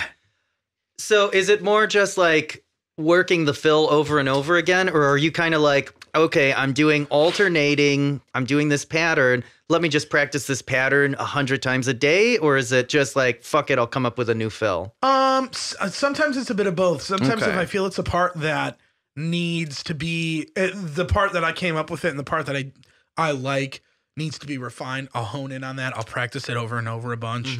I'll take it at different speeds and kind of dissect it. Other times, like, almost by accident, I'll just come up with something else entirely, you know? I was talking to somebody about this yesterday, but it was like me. I went to this house show with Lynn Paris, and we ran into John, the bass player from Immortal Bird, and we were talking about some band that's like been around forever, and like, oh, you know, we were talking to one of the dudes in one of the bands that played last night. It was me, Eddie, and that dude, and I was very high at the time. But the dude brought up a point where he was like, he was saying he heard some artist or some recording engineer make a statement saying like, sometimes when you go into a recording, you should look at the song as sort of a snapshot of the song. Like, this is where the song was at that time. But once you play that song more, you learn the in and outs of it more. I couldn't agree more. You know what? We you were could do just so much more fucking with talking it. about this. this. Yeah, dude. And like it's just like 2 weeks ago. Not even 2 weeks ago. I think it's a cool thing. And I mean, it's something I try to be conscious of, because I'm like, you know what? I can make this better from understanding it. You taking a hit off that toothpick? Yeah. It's like muscle memory. No, it's, I love that you say that, because I feel exactly the same way.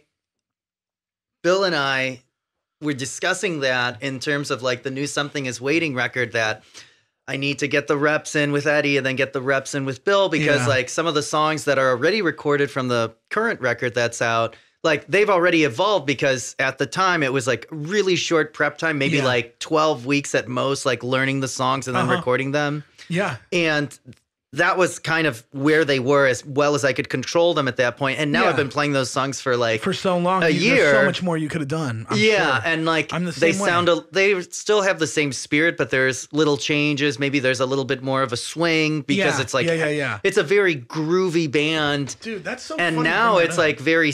When I hear the record, to me it just sounds like, you know, it just doesn't sound as good as it should sound. The Warforged record, the first half of it was written years ago. So those were songs I was playing for at least 3 or more years by the time we recorded them. So I knew them so well. The second half of the record that we wrote so much more like consistently in like a shorter amount of time, and we learned it in a short amount of time, I listen to those songs, and those are the songs that I'll go back to, like especially live, where I'm like, oh, I could have done this. Would have been so much sicker if I did this, or like if I was more used to this rhythm and this certain transition, like I could have come up with something so much cooler. So let me turn it over to the pluckers. See, man. I You think can do that with every part of every song ever. And though. sometimes that's what's cool about seeing a band live. It's because it's like you get to see this new, fresh take on a song that you like, and they're doing some cooler shit on top like of it. that. So, I love the bands that it's like awesome. change it up. change it. yeah, that's why That's what like. music's all about. Is dude. like that.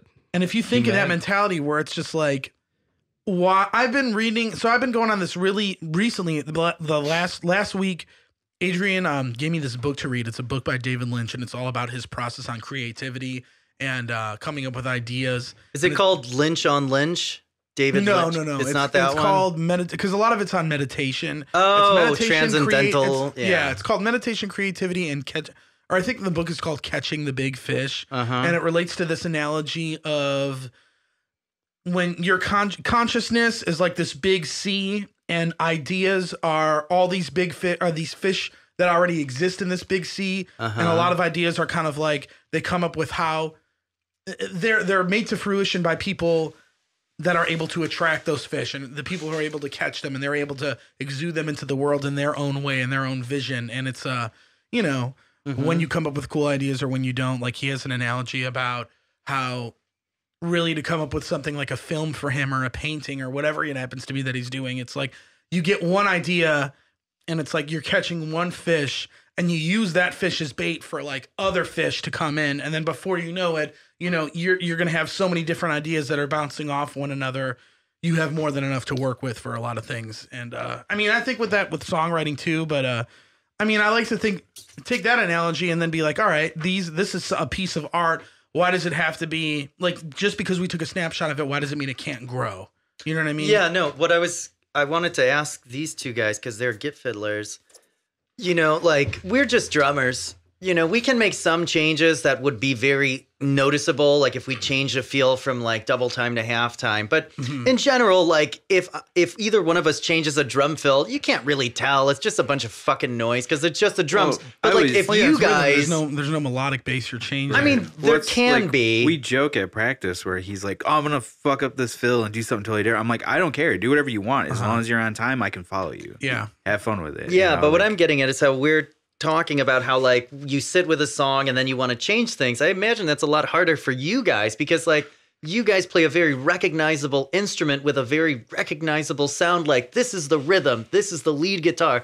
If you don't hit the fucking solo the way people are used to hearing the fucking solo, if you're at a certain level, you can do it. And it's like, fuck you, I'm Eddie Van Halen. Right. I do what I want. And you're like, that's fine. Yeah. But like, if you do that, if you're at another certain level, a lower level, like us, no one would even notice. Yeah, exactly. Okay. That's true. That sounded sick. We're not exactly on everybody's radar, right? Yeah. Oh, that was cool.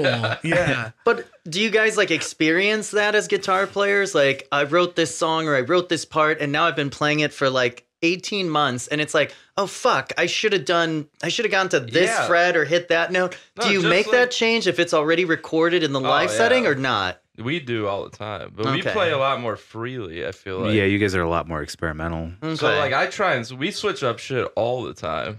Okay. Nick probably doesn't even know what he played on the record. I can relate. Exactly. So, but like, how about and you, we're Bill? all kind of just free flowing it sometimes. Yeah. Okay, but sometimes it goes terrible, especially if you like really free. Like we have parts in some songs that are it's like straight up like improv. Let's just hope for the best there. Okay. Like, we kind of practice like the main rhythm to it and the counts and stuff, but like the beginning to most of the songs, I'm always just like, which note's gonna sound good today? Yeah, dude, that's funny you bring that up, because I was just thinking about that. One of the first shows, it was actually probably not long after one of the first times I met you. Me and Bill saw you guys at Brixie's when you were still Wasted Fortune. Fuck yeah. And it was like blew their sound system. It was like, yeah, it was like the first year I was in Roman Ring or something like that. It was fairly new to the band, and you guys were just starting to play like a couple songs off of like Tired Turns. And I remember hearing those at the time being like, whoa, like I could clearly hear a difference. And then just seeing those songs played so many times since then and how they changed, like it was totally noticeable. Like by the time like you guys were really, by it was out, and then even after, you know, you could hear a lot of the differences in that shit. What you said though, it's just when you play a song for that long, like for your own sanity, you have to keep it change fresh somehow. Yeah, I mean, we tried doing it in Warforged with the arrangements of some songs. Like we did on one tour where a bunch, like it was we were trying to like do this last hurrah with the shit off of our EP. So we took one of the songs from the record, and then in the middle of that song, we played one of the full songs from the EP with a transition that like interweaves, and then we went back and finished the EP, like this last song from the EP. It was this whole thing, and like it was cool because we were able to like, oh, let's change this up, and we're doing this entirely different thing, and get a new fresh, you know, it's cool because then it's like, oh, we just did like this little medley thing, but there's I mean, that idea in music though, like I feel like that, and it's when it's exercised the most, you're getting shit that's like jam bands. You know what I mean? Mm-hmm. Grateful Dead, Fish. Like, I know there's a couple guys I work with that are huge on jam bands because they're like, you know, that's the bread and butter and like appeal to like jam band music is like, you're never going to get the same thing twice. And it's just like, they go on these insane improv tangents. I mean, even when I saw King Crimson, they were doing that shit. It was sick, but like, after a certain part, I was just like, oh my fucking God, like, come on, guys, you have to bring this back somehow. Mm-hmm. But sometimes it's cool. I like seeing it when it's just like when I listen to a band like the Grateful Dead, I notice it. And I'm just like, oh my God, this song needs to fucking be over with already. Like, I get it. But like, I'll watch King Crimson and it's just like, oh, this is actually the sickest shit ever. Like, do whatever you want. That shit's great too. And I love that kind of stuff. Yeah. And listening to jazz and all that. But there's something to say about just like a fucking riff that gets in your head, like a good riff. That's like a good riff, a good melody in any genre of music. That's like the most important thing. That's the thing you remember all the time. Without a hook or something, it's like, where are you going with any of it? You know? So like, let's get back to like playing some riffs. Like, just you know like, what? You know, noodling on a pentatonic chord for 4 hours. Do any of you guys listen to Radiohead at all? Occasionally, sure. Yeah, like I have the one record. Is it Kid A that has Paranoid Android? No, that's OK Computer. That's the one before. Sorry. I'm not a big Radiohead guy. Oh, it's okay. Sorry. I listened to them. I wasn't apologizing to you. I was apologizing to the listeners who are like judging right now. Yeah, like, how could he say? How does he not know it's on that album? You know what? First off, I don't think anybody that listens to this podcast would ever say that. I don't think so. I don't know anybody other than like a few people that are big Radiohead people, but they wouldn't even have that attitude. You know what I mean? I hope not. But I'm a big Radiohead guy. I listen to Kid A front to back on the way here today, and it's just like that record in itself. I think that's probably my favorite Radiohead album because I just think it's so fucking like, you have songs that are kind of like Creep, where it's like all just like natural instrumentation, and then you have these super weird electronic songs where it's just like, what the fuck is this? And like when I was younger, I'd listen to Radiohead and I'd be like, yeah, I like these more rock songs that are like a little more structural in sound. Mm-hmm. Straightforward. Yeah. And then I would listen to these weird electronic songs and be like, I hate this shit. Now, like, that's all I want to listen to by them is all this weird production music and like all these cool, weird abstract ideas. Cause they're like, they went from being this like post-grunge kind of band to like this weird art project. And they're like, I would argue to say they're probably the biggest, they have the most mass appeal for that style of music.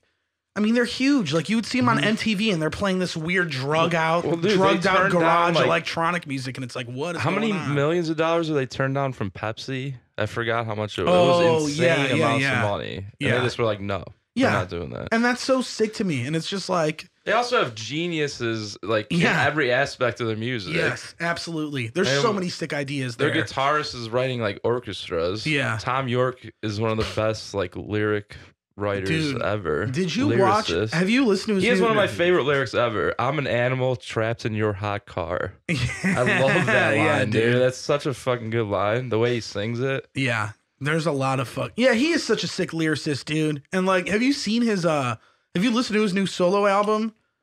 No, Anima? I haven't. I heard it is good though. Listen to it, and Adrian told me to watch the video. Dude, watch it. I've like I think I cried I've watched it like 5 times and I've cried like each time by the end of it. Yeah, it's some powerful shit, dude. Those are like musicians that when you watch the Grammys and they're like the next artist. Yeah. It's like you're not an artist. Mm-hmm. You're an actor. You're the face of a corporation. Yeah. You're not an artist. Those people are like artists. Yeah, because they have artistic integrity and they're actually creating like art with their music. It's like, but somehow Radiohead has this medium where it's like the masses still like them. They still did shit on MTV and stuff, but they were able to be like, oh, we're doing whatever the fuck we want with our music. And that's like, in my mind, I think that's like ultimate success as an artist. It's like you're still sticking to your guns. Mm-hmm. But you have mass appeal somehow. I mean, dude, I listen to Radiohead and I'm just like, I don't understand how the fuck anybody likes some of this shit. Because I'm like, I like it, but I don't understand how it would be like huge. Weren't they the band that gave like everybody that went to their like arena tour a free CD or some shit? Maybe. It might have. Metallica did that. Really? Which one? Maybe it was for the last album so that the sales went up. Yeah, Beyonce did that too when she like had the highest sales. Oh, Lemonade, yeah she did it. A lot of people do that shit. But I don't think Radiohead did it for that. Maybe they didn't do it. I don't think they did. I don't know if they did it. I don't know a lot about their history, and I'm still like, I know they would do it just to like do it as like, here, just fucking take it. Right. I feel like I'm a noob when it comes to Radiohead. Like I don't know a lot about them, and like I've just started to get really into their music, but because you started smoking pot. Yeah, dude. But I hear that. You know what really got me into it was shit like I feel like the 1975 is this weird pop equivalent to them because they'll do the same idea where it's like they'll play songs that sound a certain way and then they'll do something that's like all electronic, and I'm like, I like all of this, you know. So it's cool to be able to gotta get going. You out of here? Yeah. Where you going? Back to China. No, never again. Never again, really? Oh man, I wanted to tell you the story about. I wanted to tell you the story about last weekend. Nice country, but me and my friend Marv from Macabre went to your buddy's wedding. Holy shit, you guys went! Yeah, Ajax. Yeah, we went, and it was really weird. It was funny. Yeah. To me, yeah, because it was Max's. So last weekend, let me tell you this quick story. Yeah. Last weekend, we did the podcast here. Eddie and Nick must have been jamming. Me and Marv from Macabre showed up. And Eddie was still here hanging out with Bill. And Eddie was telling me, he was like, yeah, Bajak got like his girlfriend pregnant and they just got married at the courthouse yesterday. And they're having wedding, baby. Yeah, and he's like, and we're going to a fucking their wedding today. I'm like, where is it? And he's like, main event in fucking Warrenville. Yeah. And it's like a Dave and Buster's type place, you know, with like I'm sure you knew about it and shit. Yeah, I never heard of that place before. Yeah, is that what it's like? Yeah, it is. It's like a bowling alley, like laser tag, like arcade games. Holy shit! So we fucking like. Gabe is so jealous he wasn't there. Yeah. Sorry. You should have been on the show last week. It was Max's birthday, and Max was like, "What are you guys gonna do?" And I was like, "I don't know, man." Marv was like dead set. He's like, "Jason, we have to fucking go." And I'm like, "Marv, you just met Eddie for the first time today. Like, you don't know any of these." I was like, I don't even really know this dude that well. Like, he might recognize me from being the fat dude with a beard at every one of Dave's functions, but that's probably it. Like, and then, like, we showed up there, and I was like, all right, I guess if I'm going to go do this, I'm going to get just really high and see what happens. So, Marv... That's a good plan. Marv drank an entire, like, fifth... What's the little bottle? Like, the smaller one? He drank that entire bottle on the podcast. And what is that, a quart? Is that the little bullet bottle of whiskey? The brand bullet? Yeah, it's I don't know like what it is. Like a size up from the airplane ones? Yeah, it's like you hold it like a flask size, I guess. Yeah. So he drank the whole fucking thing, and then he was just like, Jason, what we got to do is we got to find Eddie. We got to act like we didn't know he would be here, and we'd be like, we come here all the time. What are you doing here? And I was like, oh yeah, that's funny. But in my head, I was like, I would never do that because I don't know any of these people. I'm not going to make a scene. 5 minutes after we get in here, I just hear Marv scream, "Oh my God, it's Eddie!" And he's like, "Jason, like, come over here, it's Eddie. Did you know he was gonna be here?" I was just like, "Oh my God!" And like, that's awesome. Everybody that was there, like people I recognized, were not even like looking at me, and it looked like everybody was just kind of pissed off and felt awkward about it. So really? I was just like, Like pissed off that you guys showed up, or just no? I think just stoked like to be at main event. Well, nobody knew who Marv was, and he looks like insane if you don't know him. He's a bit and of a character if you don't know. Yeah, and then me and Max like aren't the most welcoming looking people right away either. I think the only problem he had was with Max. It sounds like you crashed somebody's wedding. Gigantic man. But me and Max were all the way in the back. Like, I didn't even see Eddie when we first got there. They were by the bowling alley, and then I was like, let's go do something else. So we ended up playing, me, Max, Marv, Alyssa, and Eddie ended up playing laser tag, and it was nice. It was so sick. That's awesome. Dude. It was killer. Yeah. It sounds like you crashed someone's fucking wedding party. We did. And that's why they were looking at you with daggers in their fucking but it's like, eyes. It wasn't really like I can't imagine Basic would give a shit about that. Oh, okay. He's a pretty positive dude. Ever. Yeah. He doesn't give a fuck. I mean, I can tell he knocked up his girlfriend. Dude, I didn't even see him there. I didn't see him or his girlfriend there. And I was just like, oh. No, I mean, texted him and asked him how it went. He's just like, I got way too drunk. Yeah, I don't know. I didn't even see him there. By the time you showed up, he was probably wasted. Maybe at that point. Laser tag was so dope though. Marv looked like, I haven't played laser tag in so long, but when I was a kid, I remember it being so sick. Now it's even sicker. They have like power up. You could shoot these LED screens. Impossible. Dude, you could shoot LED screens and they'll give you upgrades for your gun, like rapid fire or like an extra shield. Cool. It's like a video game. He used to work at the one in Norwich. He used to do that. He was one of those guys that like told you the rules before. Like, everybody, listen. Nobody ever listened. I have a great Franco story for this podcast too, dude. About practice the other day. The one I wasn't at? Yeah. I gotta go for reals. Okay. All right. Sounds good, man. Forest Park. Tonight? Yeah. Doing what? I'm meeting Rob and his girlfriend and James for dinner. Oh, right on. Where you guys going? Scratch? Is that? Oh, fuck yeah. I was just there not too long ago. Come by. Gotta get the from the South Burger. Yeah, maybe I will. They said 8 o'clock. So are you still gonna be there? Go. Yeah. Okay. How long are you guys gonna do this? I don't fucking know. I don't know. I want to get the fuck out now. How long have we been going 10 more fucking minutes. I don't know. This guy's an hour and a half. Yeah, we just scratched the surface. I'm gonna get like a little one of those fans that sucks it all out. You could just like a cigar room. Yeah, do that. That would be great. Yeah, I don't usually smoke on. I'm sorry, I'm like too far away. I don't usually smoke on Sundays. Really? Because it's a school night. It's the Lord's Day. It's the Sabbath?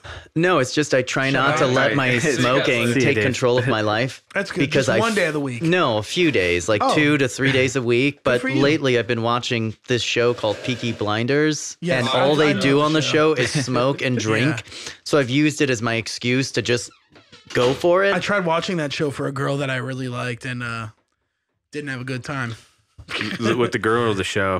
Both. But like I didn't like the show because I was like, this is some shit I probably wouldn't buy into. Yeah, do both of them. No, that's funny that you mentioned that because like we were talking about birds earlier and like what do you take away, like just the experience. The other thing that's fun to take away, and I want to hear if you've had this experience, probably Berserker, not, but go on. Where like you just get one little tidbit, like watch this show, listen to this band, try this food. Anything like that. I went on a single date with this bird and she's like, you should check out the show Sherlock. I was like, okay. The one with Benedict. Yeah. Okay. Yeah. Cumberbatch. Great. It was a good show. I've heard it's a good show. It's a great show. Yeah. And like shitty date, but I've watched that show. But you got a show. I got a show out of it. Killer, dude. That's awesome. I've definitely gotten some good shit out like that too, with the music even. How about you? The Dozer. Not really. I don't date that often, so yeah, I don't come across that. I'm trying to think. I feel like I'm always showing people cool shit. Yeah, because like I don't know, I don't go too far off from what I enjoy, and then if somebody else comes in, I'm like, yeah, I'll check it out, and I never do. You know, you do that with me with music. Yeah, dude. Speaking of cool shit, I wouldn't even do it for a chick. I didn't do this for a chick at all. I bought a PS4 the other day. I got the Death Stranding Edition PS4 Pro. You have a PS4 still, right? I have no idea. Not his world. I mean, I know what a PS4 is, but I'm not a gamer anymore. Oh, I take that back. Stranger Things. Because of a chick, I checked it out. Really? Who? And I ended up enjoying it. I will keep that one Did quiet. Did you fuck her? Because if whatever name you say, I'm gonna say I fucked her. Right? Yeah. I feel like that show's so massive. Fuck, I love it. Man, we got to use that at some You point. probably would have watched that anyway after a certain time. Sorry, Jason, we were running all over you. You probably would have watched that anyway if it wasn't for that chick at a certain point. Maybe, but... The weather in here is like strange. I don't always watch. Now I'm getting cold. Yeah, this is I was like sweating in Dave's this, like a little heater when he shows up. and now I'm like getting cold. Put it back on. Yeah, I'm gonna have to. At some point, I'm gonna bring a space heater. That'd be cool. I'd offer one, but I use it in my room. So. No, it's fine. I have one at the shop that is not getting any use. Cool. Yeah, pop it on. Anyway, I have posters and shit I could put in here. Not that it would do any warmth. But, well, I mean, if it was like a sexy Farrah Fawcett, like 1970 something, I'm not sure that would warm me up. Going on in this room yet, but whenever it's like situated, I think you can just do it. Okay, I'll bring over some stuff next time. Here. Yeah, I should ask him. I don't want to just like be like, hey, here's death metal shit.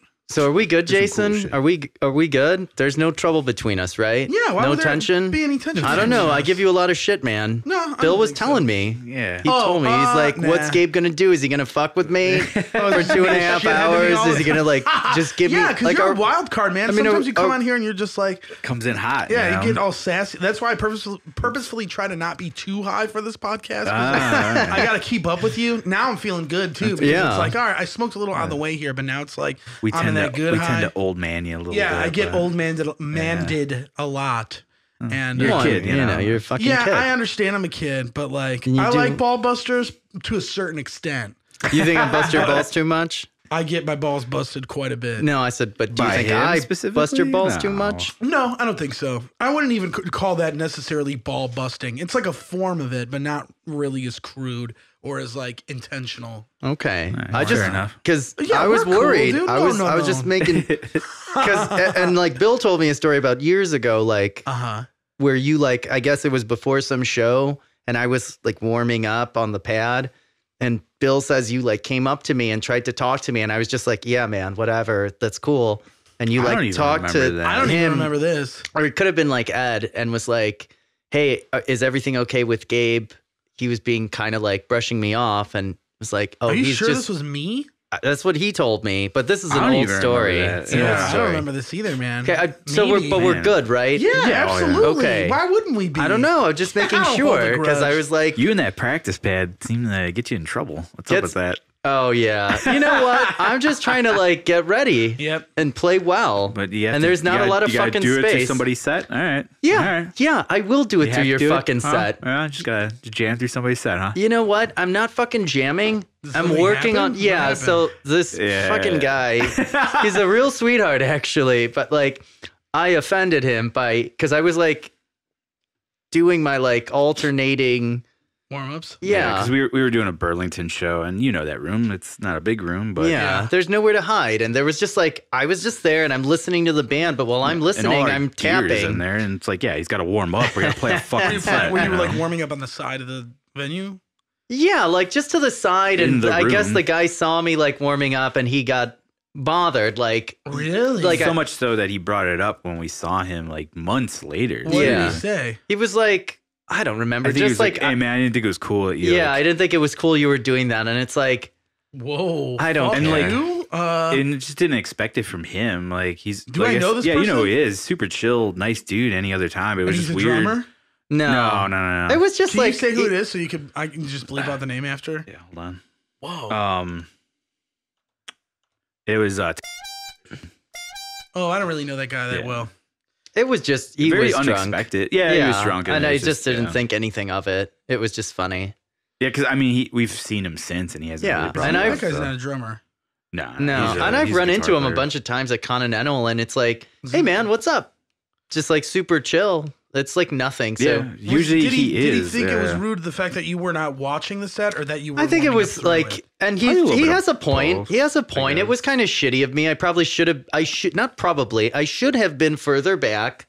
Because I could have been pulling focus, and I wasn't showing the band a certain level of respect because I was in the front and I was working on my own thing. It's like, I mean, you could have like gone in the other room, and I think that would have been worse because then you're not in the room. I'm being magnanimous saying this. Like the more violent, visceral parts of me are like, you know what? Fuck you. Focus on what you're fucking doing. Right, if what you're fucking doing on stage isn't fucking interesting enough to hold the attention of people.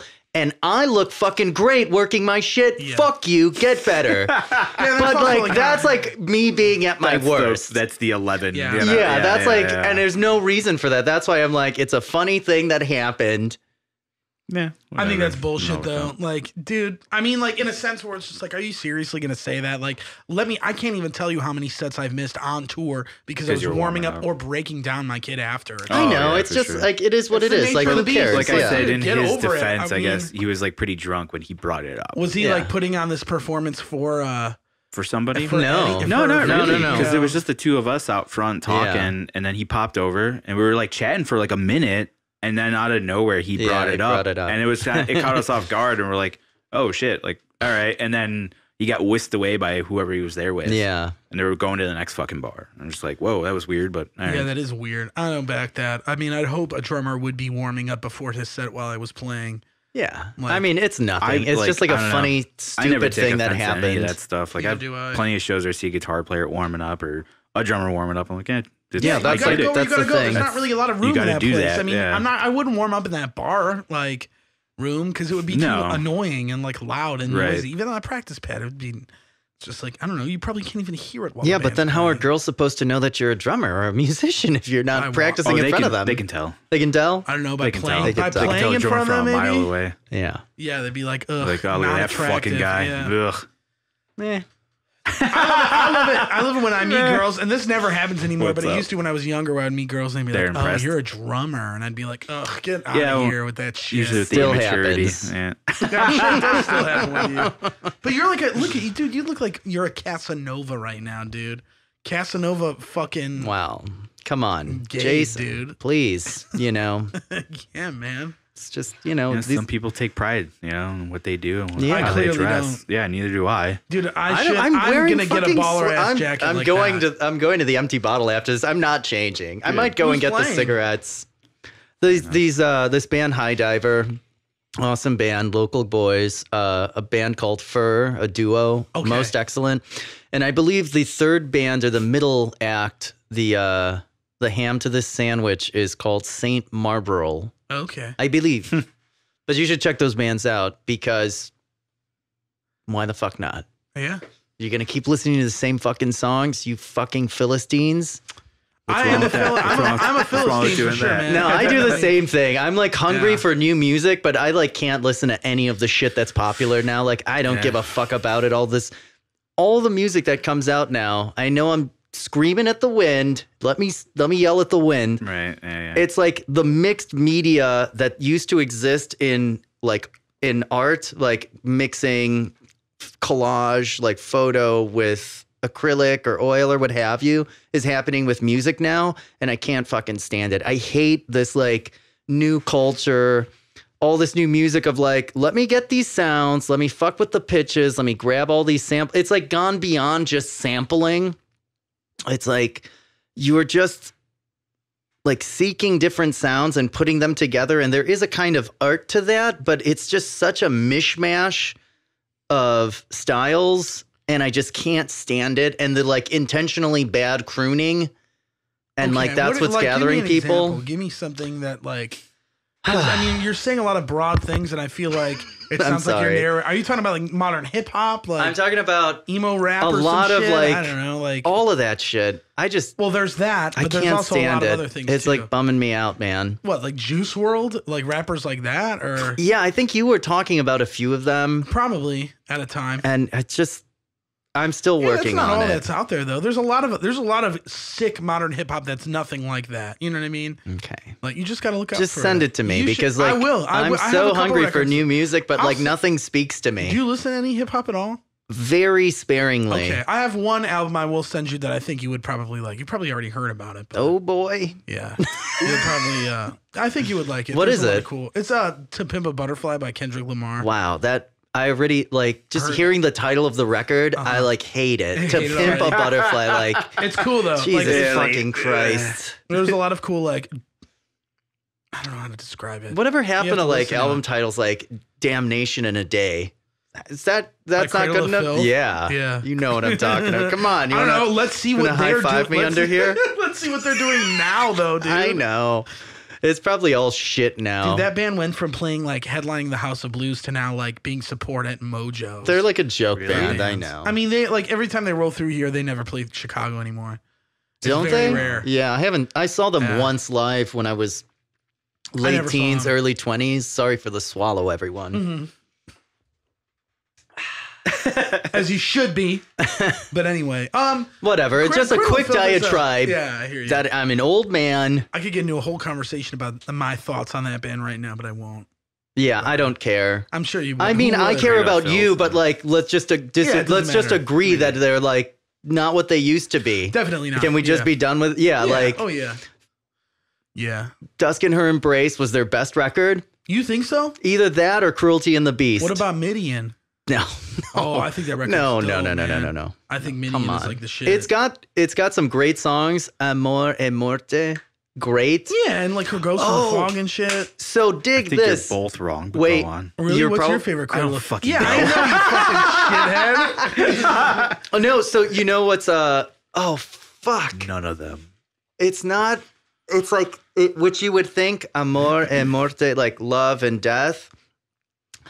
And I was looking at this piece of still life art at the Louvre a few months ago, and I don't know what that is. It's a museum. I don't speak French.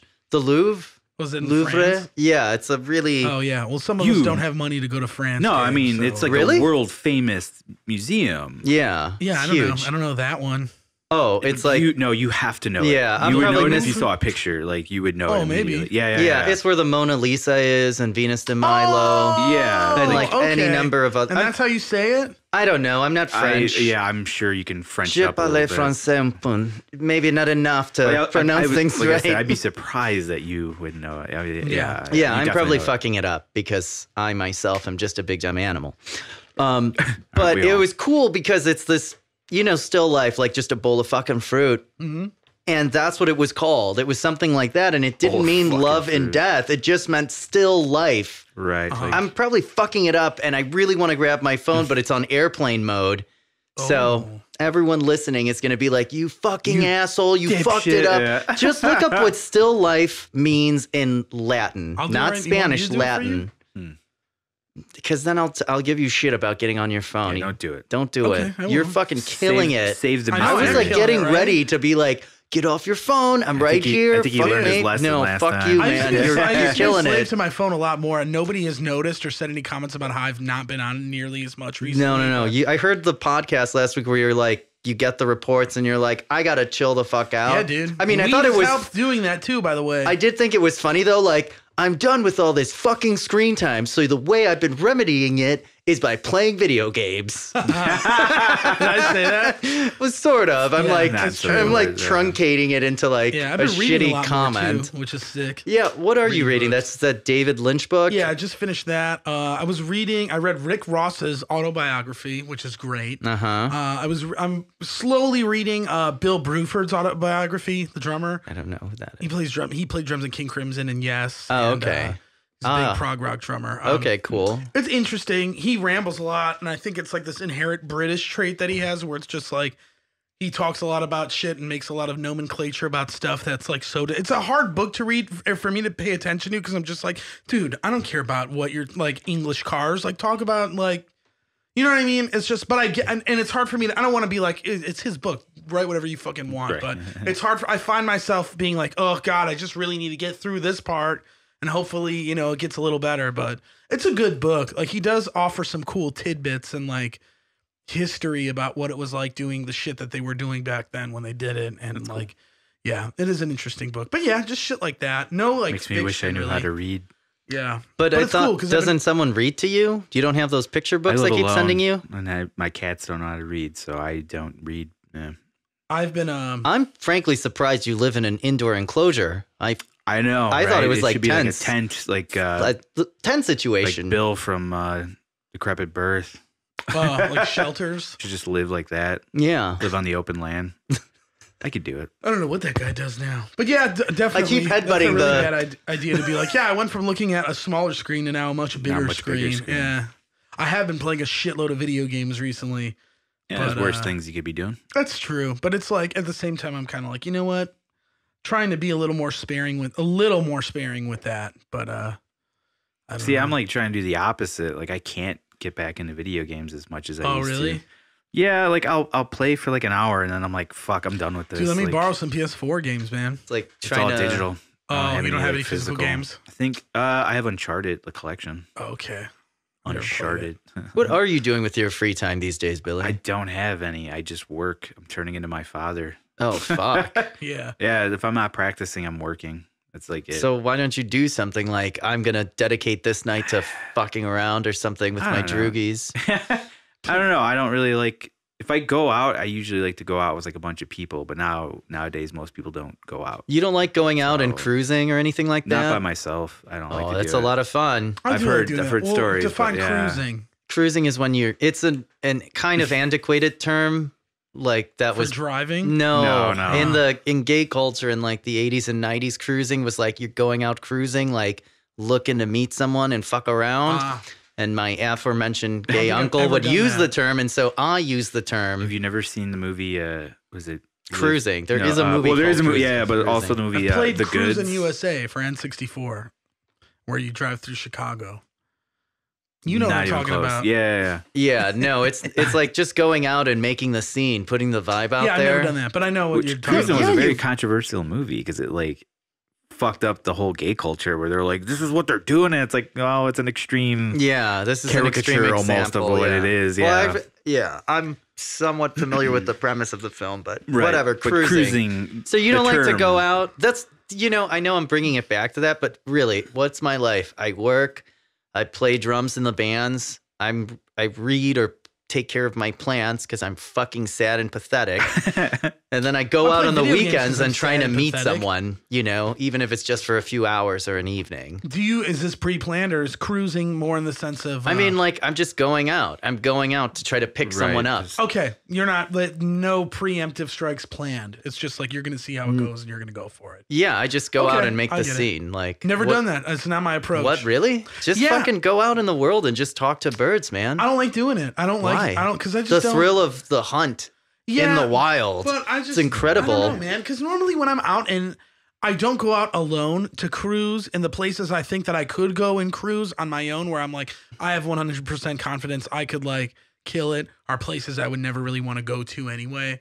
So I don't know. I just don't have the desire to do something like that. Okay, well, I do. Yeah. I like to go out and meet people and like fuck around and maybe for the sport of it all, I guess. I don't know. Yeah, I'm sure there's a thrill to that, So what the fuck, man? You're just working all the time and rehearsing with our chicken shit outfit? Yeah. Fucking do something else. Chill. Do something else. Do something else, man. I don't know what else to do. Come out and hang out with your uncle, man. Ugh. It's a lot of fun. It's a lot of fun. I told you. Talk to Spencer or Jace. They'll tell you. I'll hang out with you. Week. You've got enough going on. I was at Kohl's a few weeks ago. You didn't hear this. I'm surprised you didn't hear this story, which was pretty funny. Oh, it was because we saw Spencer also at the Burlington show, and it got brought up again, which was funny. I don't know. Do you want to go on? Should I? So tell the story. It's a good story. I like it. I was out in the world, or we played the Burlington, or I had played the Burlington, or I was at the Burlington one day. I guess, or 2 weeks ago, 3 weeks ago, something like this. Yeah, you were just out. I think I was just out, and Spencer was there, and it's like, oh, what's up, blah, blah, blah. And I've known Spencer for a few ages now, maybe not a siglo, but some ages. Yeah, he's a sick dude. And so it's just like, good seeing you. And then I just happened to be going out to Kohl's the next day because that's like one of the new places I like going to. Is Kohl's? Yeah. That's funny because I usually hear the opposite from everybody. Well, that's because...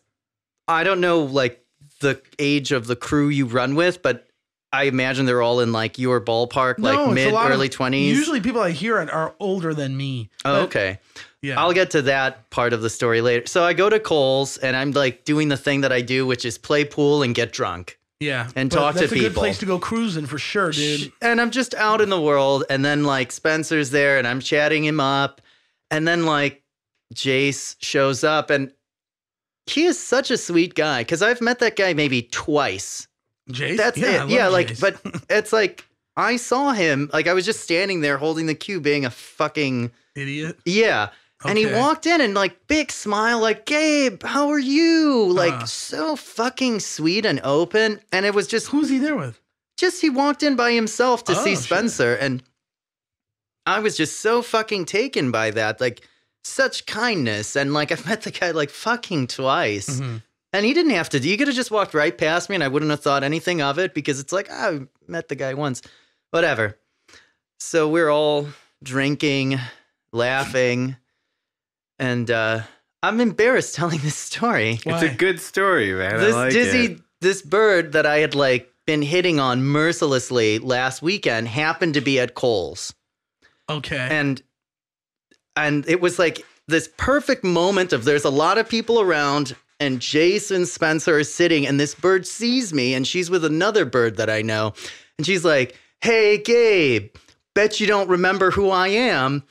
And while I say her name, I like fire back without missing a beat. I like say her name, and as I start turning around to look at Jason Spencer, and I say, "What? You don't think I remember the name of every beautiful girl I meet?" And I just leave, and it's just like this stupid didn't say it? No, I said her name. I said, but I don't want to say her name here. Okay. And I was just. It was just a silly. It was a very Fonzie moment. Yeah, it was a super Fonzie, like so perfect. She's like, so just say like, "I bet you don't remember my name." I bet you don't remember my name. Tia. What? You don't think? Blah blah blah blah blah. Yeah, I guess you had to be there. Then? Nothing. It was just one of those moments where it's like you could get caught up, like, "Oh fuck, I don't remember your name. I was so drunk." Oh, but you killed it, and you were just like, "This is what your name is." It's just sometimes you like hit a trick and it's just great, and that's it. Did anything happen after that? He made the half-court shot. It's like that. Like in front of his buddies, and they're like, "Holy shit, this guy's got it!" It's a great moment.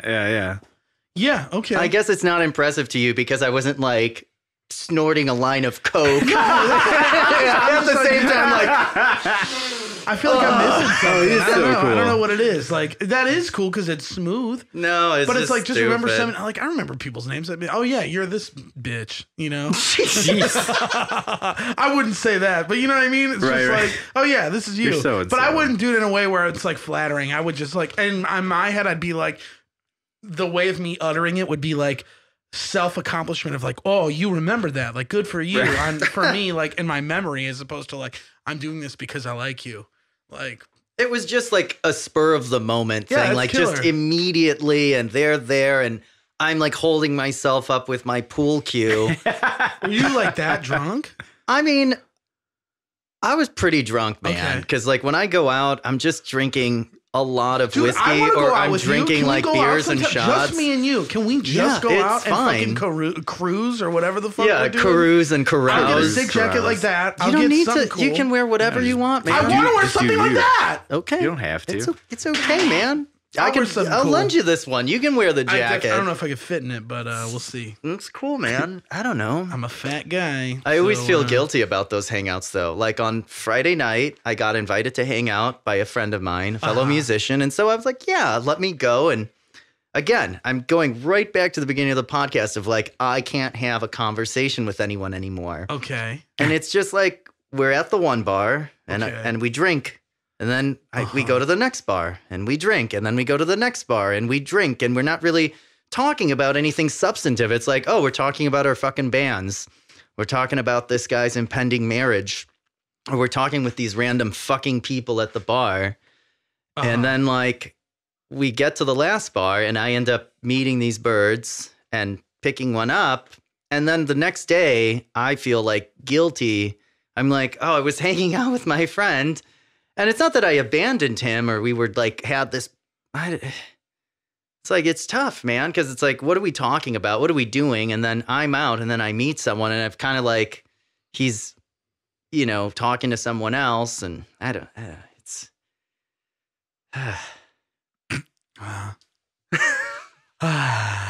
Just like shut down. What happened? Oh man!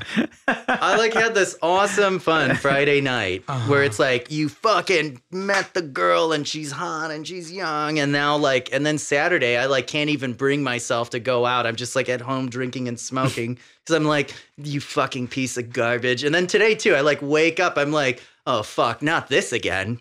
I'm not hungover or anything. It's just like the waking up like. fuck, here we go again. I guess I'll stay in bed for 2 more hours because then I don't have to face whatever's out there. And then I like start like pulling myself out of bed and like doing stuff like, oh Christ, this again? I gotta buy food. So wait, what were you so like? I just feel down about. I don't know, man. I just feel like it's like the same reason why I don't do like birthday parties for myself anymore, because I'm spending this time with one person or this group of people. And it's like, well, I don't know what to talk about or do. And then it's like, well, how long do I have to be here? And what are we going to talk about? And am I sounding like an asshole or am I being an asshole, which is like most often the problem. And then it's like, I want to go and meet someone and pick someone up and have the temporary comfort you find between someone else's legs. And then it's like, well, you went out and you invited these people and you made yourself a spectacle, and then making a spectacle of myself also. I feel like a fucking asshole about it. Like, what, you invited these people, like what, to celebrate you? Like you're so fucking great. This is weird. That's what I do every year. Are you saying are you saying like, I am pretty fucking great. I'm confused. So you go out and... Well, I go out because what the fuck else am I going to do, Jason? Am I going to fucking meet anyone in my fucking living room?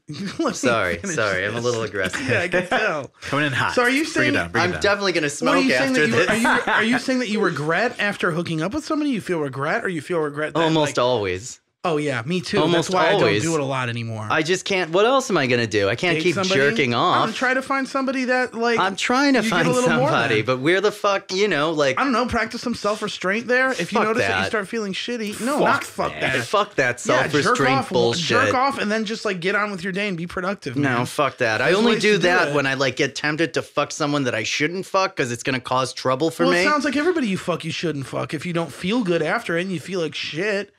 No, I mean, you can't get out of bed. That sucks. No, it's you don't want to be stuck doing that shit, man. No, it's fine. It's what makes me a good musician. That's why I keep working so hard. It's like, well, maybe if I finally do something that people care about, I won't have to keep working so hard. A big thing for me, like, I don't know, on the road was like, I've practiced not being horny all the fucking time, and it's kind of sick not being horny all the time, because you start to realize, how do you practice that? By not jerking off all the time. By not looking at porn all the time. There's so many different ways to do it. Yeah, no. I get that. It's not that I'm like want to fuck constantly, but okay. I go out and that's the way I know how to do it. Like you got to go out and meet someone and see what there is there. And sometimes that's like your default. Yeah, right. And it's like sometimes you just go out because you want to get the reps in. Because it's like when you've been in a long-term relationship. What do you mean get the reps in? Like you just want to fuck somebody? Not just you want to fuck someone. I mean, you get the reps of like interacting with people in some kind of way. I'm keeping your groove, Yeah, sort of. Even though I keep going back to this, like, I don't know how to fucking talk to people. Sorry, I know how to talk in a certain kind of setting, but I'm like going out trying to talk because I'm trying to find like that connection that you were talking about earlier, that fucking spark where it's like, oh, thank fucking God, you're into art and you can educate me.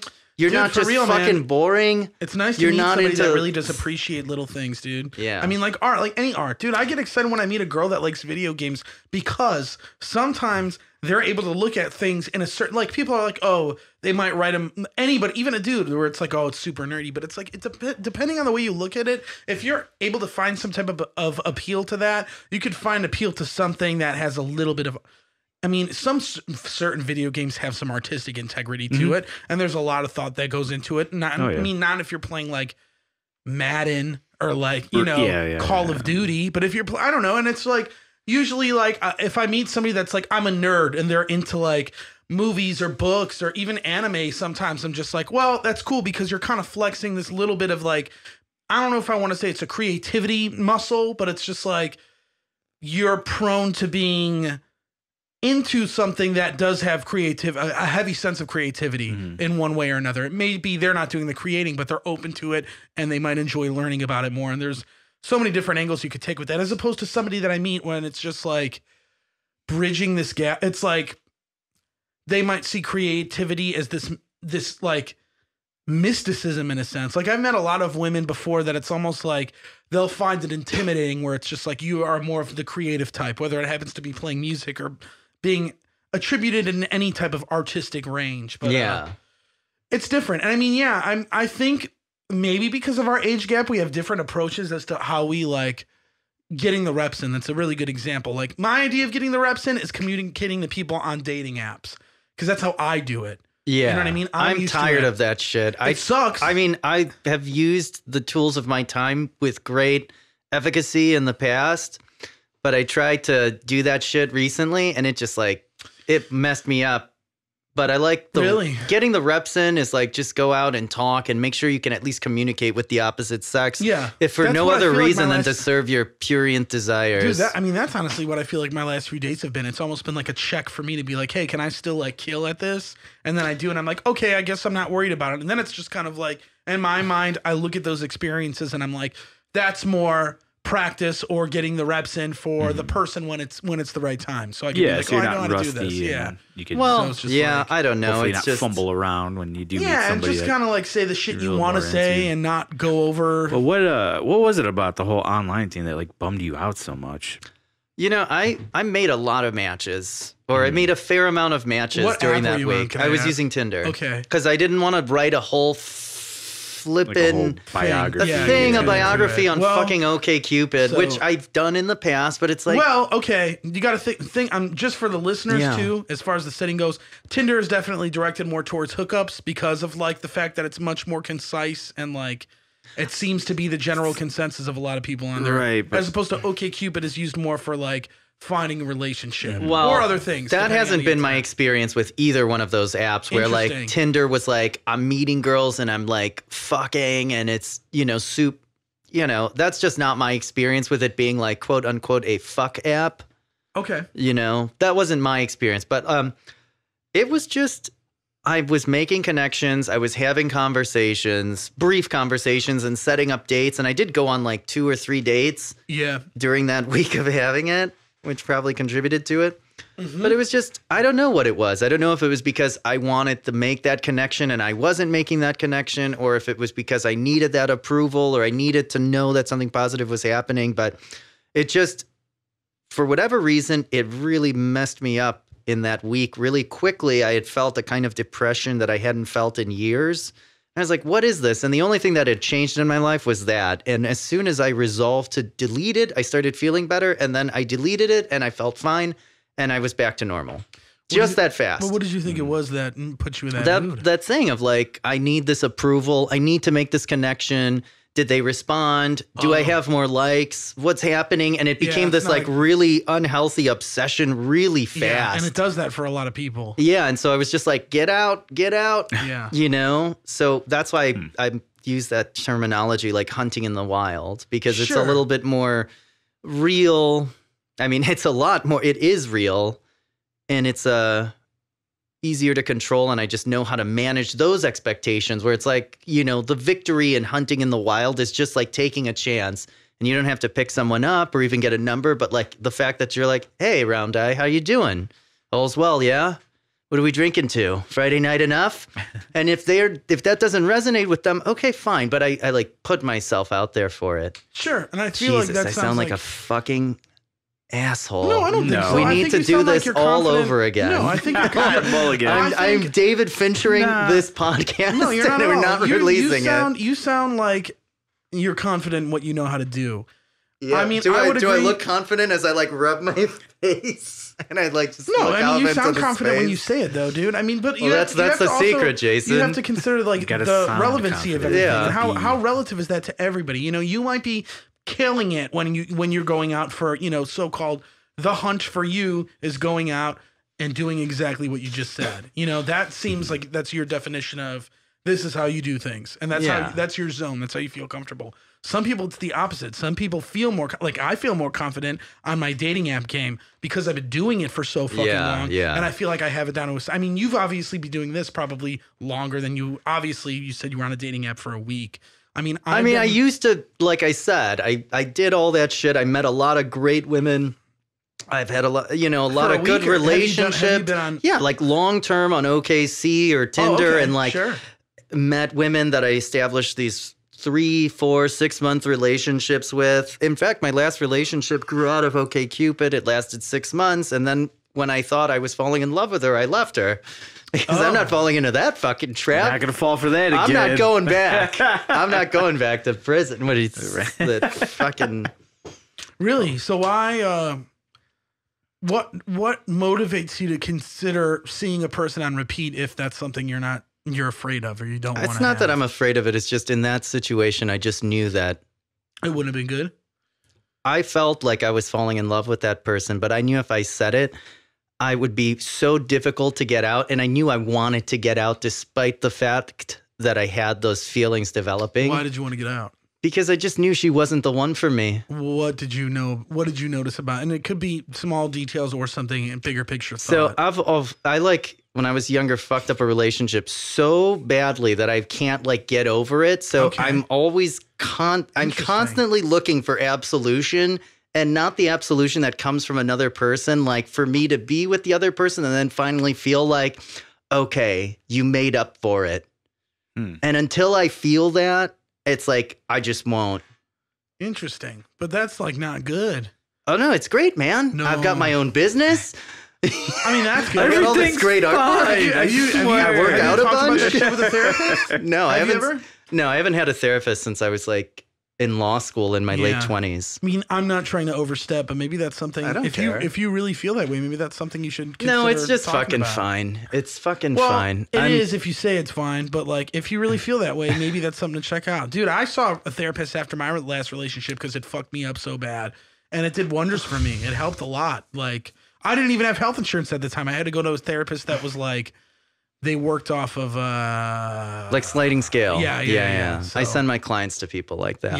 Yeah. It's nice. It helps. And it's if that's all I mean, now I have health insurance. I don't see a therapist anymore, but if I did, I could get probably a baller therapist. Yeah. Well, because now you've got it all figured out. Ross and yeah, but now I don't need to go see one because I'm perfect. You got it all together. You're good. But it's all just stream of consciousness for me now. No, but it's just random. You said something that I think a lot of people say. When it's just kind of I've been through something that's so fucked up in my head that you're either constantly seeking absolution or you're constantly seeking for some people I've met to try and be something that you're better than by treating somebody else the way maybe you should have treated somebody before, Oh yeah, man. Or vice versa, finding somebody that would treat you better just because you were so fucked over before. And I think that my biggest mistake after leaving my last relationship was when I started dating again. That's kind of what was my approach to it, where I was looking for these people where I was like, you know what? As long as they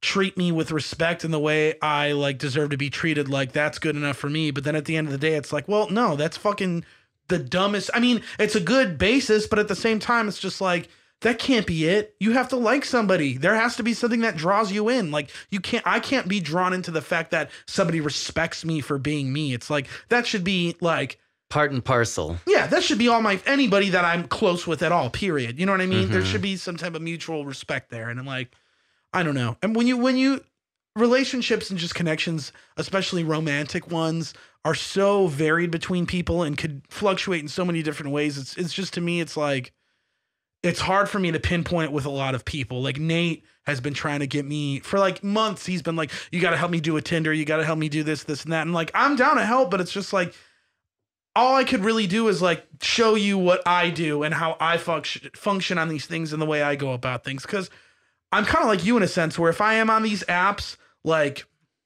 depending on the type of person, depending on my attraction to them, there's different ways to play the ball game. But usually my game is I'm going to try and set up a way for us to actually meet. Yeah. I'm on there with the end goal of meeting people because I think there are a fair share, not to completely sidetrack this, but I do think there's a fair share of people, men and women and, whatever gender identity you fall under, that are almost on these things for validation and attention. Yeah. And I'm not saying that in a negative way because sometimes people need that to feel hey, I'm worth it because somebody wants to fuck me on Tinder, or it could just be I'm worth it because some dude is asking me out for a beer, or vice versa. I could be somebody's complimenting my beard and that's, yeah. And it's that's when I think that's one of the many reasons where it's this is not the healthy approach. Yeah. Necessarily. But it's different for everybody. And recently I've been struggling with the fact where I'm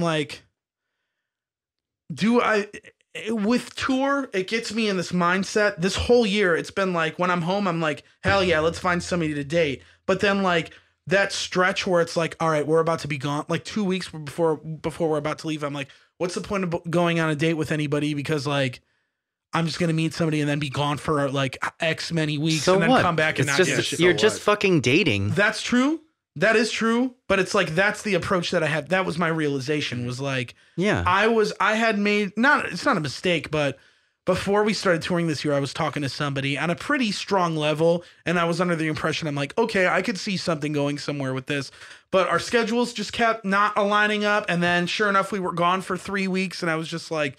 By the time we got back, it was just like, I mean, it's hard to like. I mean, that's what it is. Sort of, but it's hard. It was hard for me to keep the momentum up because I had so much shit going on tour, and I was having so much doing that. I mean, who cares? Do you feel guilty about that? No, I don't feel who guilty about it. But it was just like, I mean, I'm sorry texting? you went through that. Having that leeway. But the thing is, it's just like even then, it was like I don't feel the desire to talk to this person because I'm just enjoying myself doing this shit. You know what I mean? Like.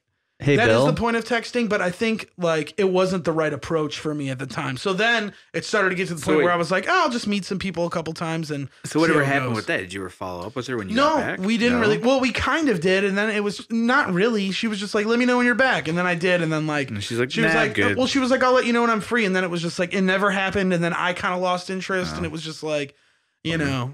Yeah, but it was at the same time, like, I'm like, was that really a bummer or was that kind of a realization? It's like, well, clearly this was something that you might not have been feeling right away. And like, maybe it wasn't the right. I mean, if anything, I felt like, okay, that was not the right situation for me. That was not the right person. That was not the right, Fair enough.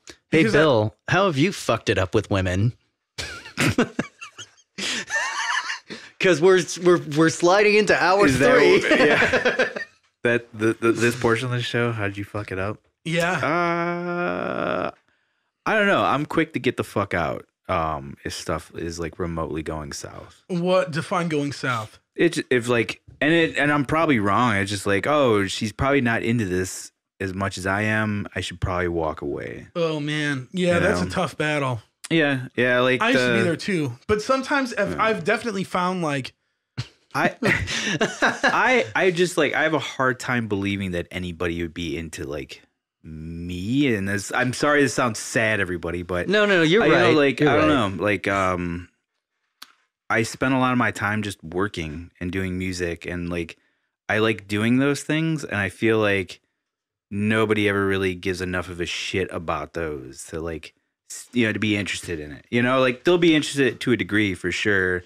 Because it's an interesting stuff, but I don't know. I don't think they're on the same level as I would be, and I wouldn't expect somebody to be like that, And I feel like that's gotta like bum people out. Well, are romantic relationships even a priority in your life? No. Like, yeah, I mean, no. I'm not. That's not a criticism or anything. It's like, no, for some sure. people, it's like these are the things that are important to me. Yeah. It's not a thing that I think about as often as I think about like music. Or like working on stuff. Yeah, sure. See, romance for me is totally more of like of something that I do like in my life because I think it motivates me.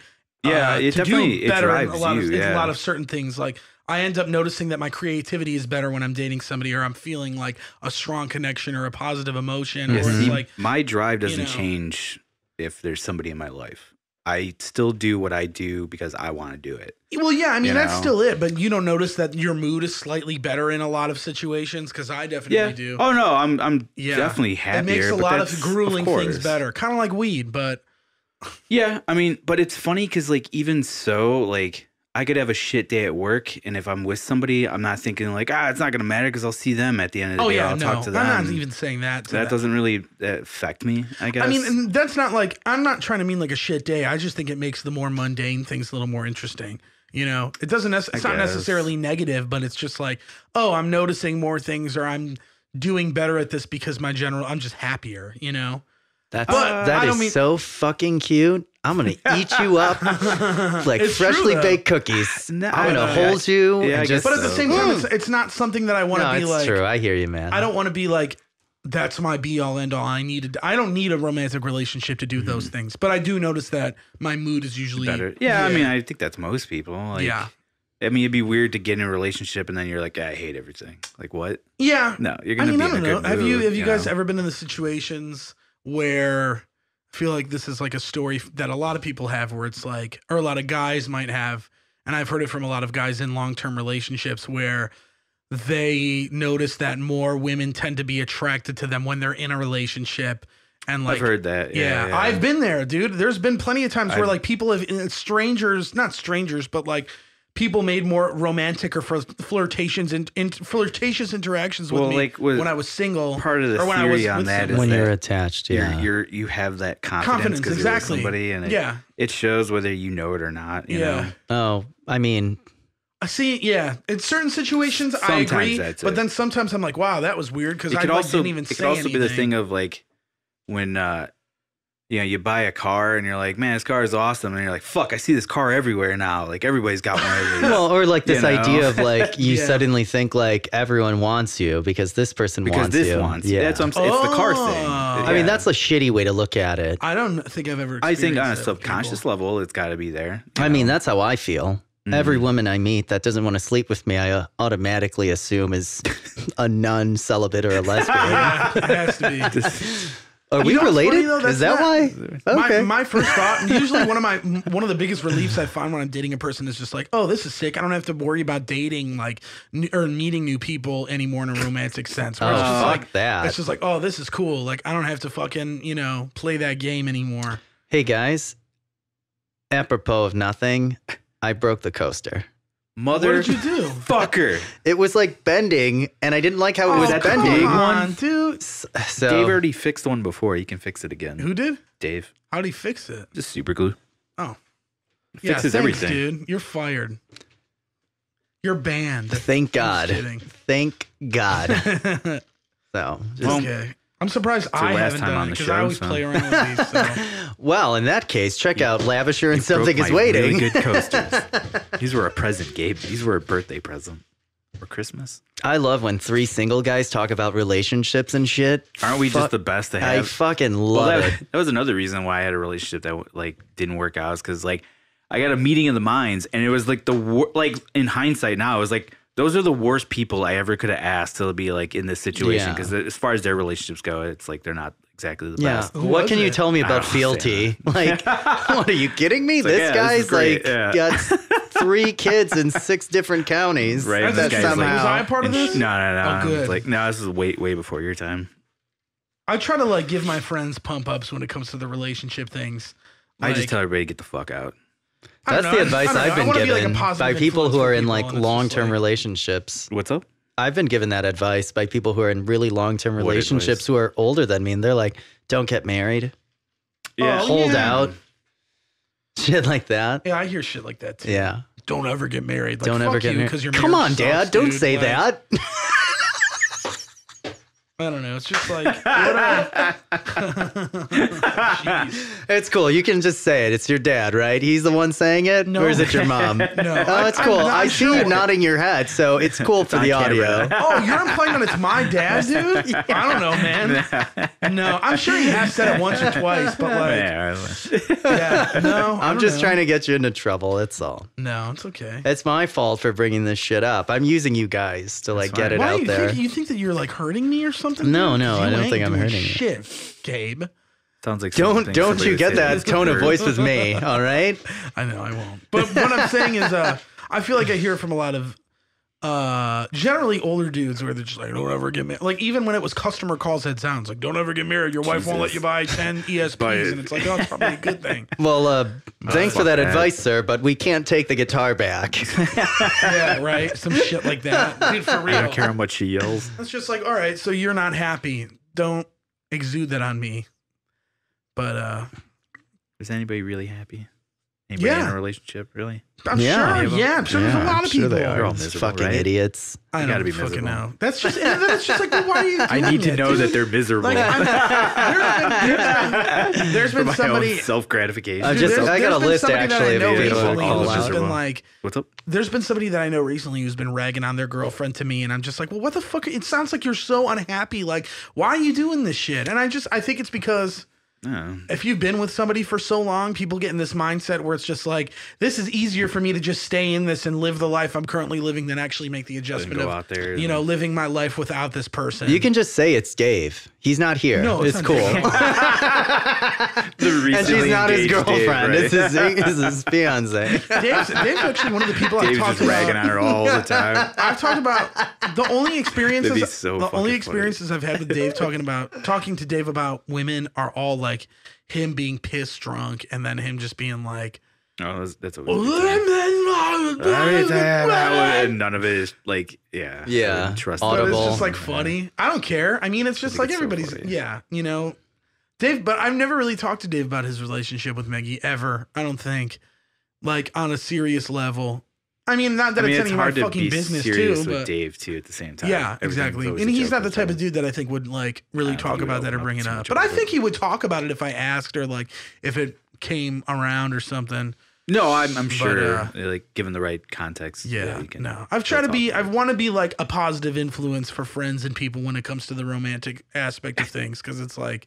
I don't know. I always in the back of my head, I'm like, I am not the person you want to talk to about those things. Like, I don't know, like ask me about anything else. Yeah, but nobody knows. It's just like who the fuck does know? Well, I give my younger sister advices on this kind of thing. I like give her warnings, so to speak. I don't tell her like your sister? She's 19. Does she have a Facebook or an Instagram? Yes. Okay. Does she look like you, but with a wig on? She is a gorgeous young woman. Yeah. And I know she goes out into the world and she fucks around, and that's fine. Yeah. And I've met a couple of her little boyfriends. Oh, and they're all. Do you ever like do the older brother? Like, no, I don't think I have to, because I have the kind of look that I have. Dude, yeah, if you rolled up in that jacket, meaning like your sister's boyfriend, they'd probably be scared shitless, dude. For a multitude of reasons, too.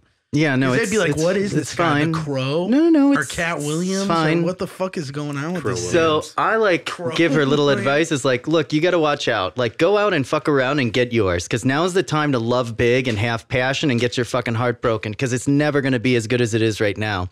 But just be aware, guys in their 20s are all insecure and weak, because and I know this because I was that age, and that's exactly how I was. Broad brush I'm painting with, but it's like a warning to her to like go out but just be aware. Like I would definitely take the advice from, because you are a little more seasoned to it. You've had your fair share of relationships. Well, and I was that guy. I was like the asshole. Yeah. So it's like, be careful. Like, nice guys can be fucking sons of bitches too. Mm-hmm. Yeah, any person can be, guy or woman, but guys more often than not. Yeah. That's weird. I always feel weird taking advice from like. Well, it's funny, and like thinking about this, like my two closest friends are Mary, Brian, and Rosie. Like I never actually ever asked them about relationship advice, and those are probably the two people I should ask. Oh, you know, like, well, I mean, it's tough though too. It's like every relationship is different, man. For sure, yeah. But Exactly. it'd be. I'd feel better about it coming from somebody like a pair like that, as opposed to some of my other friends that are in relationships. Yeah, me too. Not in relationships because of whatever reason, For sure. I can't recommend listening to the Savage Lovecast enough, because I listen to that podcast every week. It's a Dan Savage, the sex columnist. Oh, yeah? And he talks about like people got to communicate. You got to be open. You have to understand. Yeah. It talks about cheating, all of that stuff that was like so fucking foreign to me. And listening to it is like really broadened. I wouldn't say broadened my horizons, but it's opened my mind where I see things in a very different perspective now. And plus, I'm fucking almost 40, so I've seen some shit, you know? So I see the game, how it's played, so to speak, It doesn't make me a fucking Lothario, but I kind of know the rules. Yeah. I feel like now in 2019, the communication aspect is so on the forefront with a lot of lessons these days about dating and dating advice. It's like communication is key. Communication is key. I've always been that way. I've always thought about that shit. Mm-hmm. And like, I haven't. I feel like almost in some ways now, because like it's been such an implied lesson from my 20s and onward is like communication is key, that sometimes it could be self-sabotaging for certain people that know they have communication issues, and then they're just like completely just shut down and they're like, I'm out of here, I don't know how to communicate, blah blah blah. But it's like, I agree that communication is super strong, but it's just like, you also have to learn how another person communicates, because empathy falls into that on such a high level that it gets lost, because then everybody gets on this, and I'm guilty of it very much so. And it's a huge flaw of mine where I get on this high horse about communication and I'm like, well, I do this and this is, and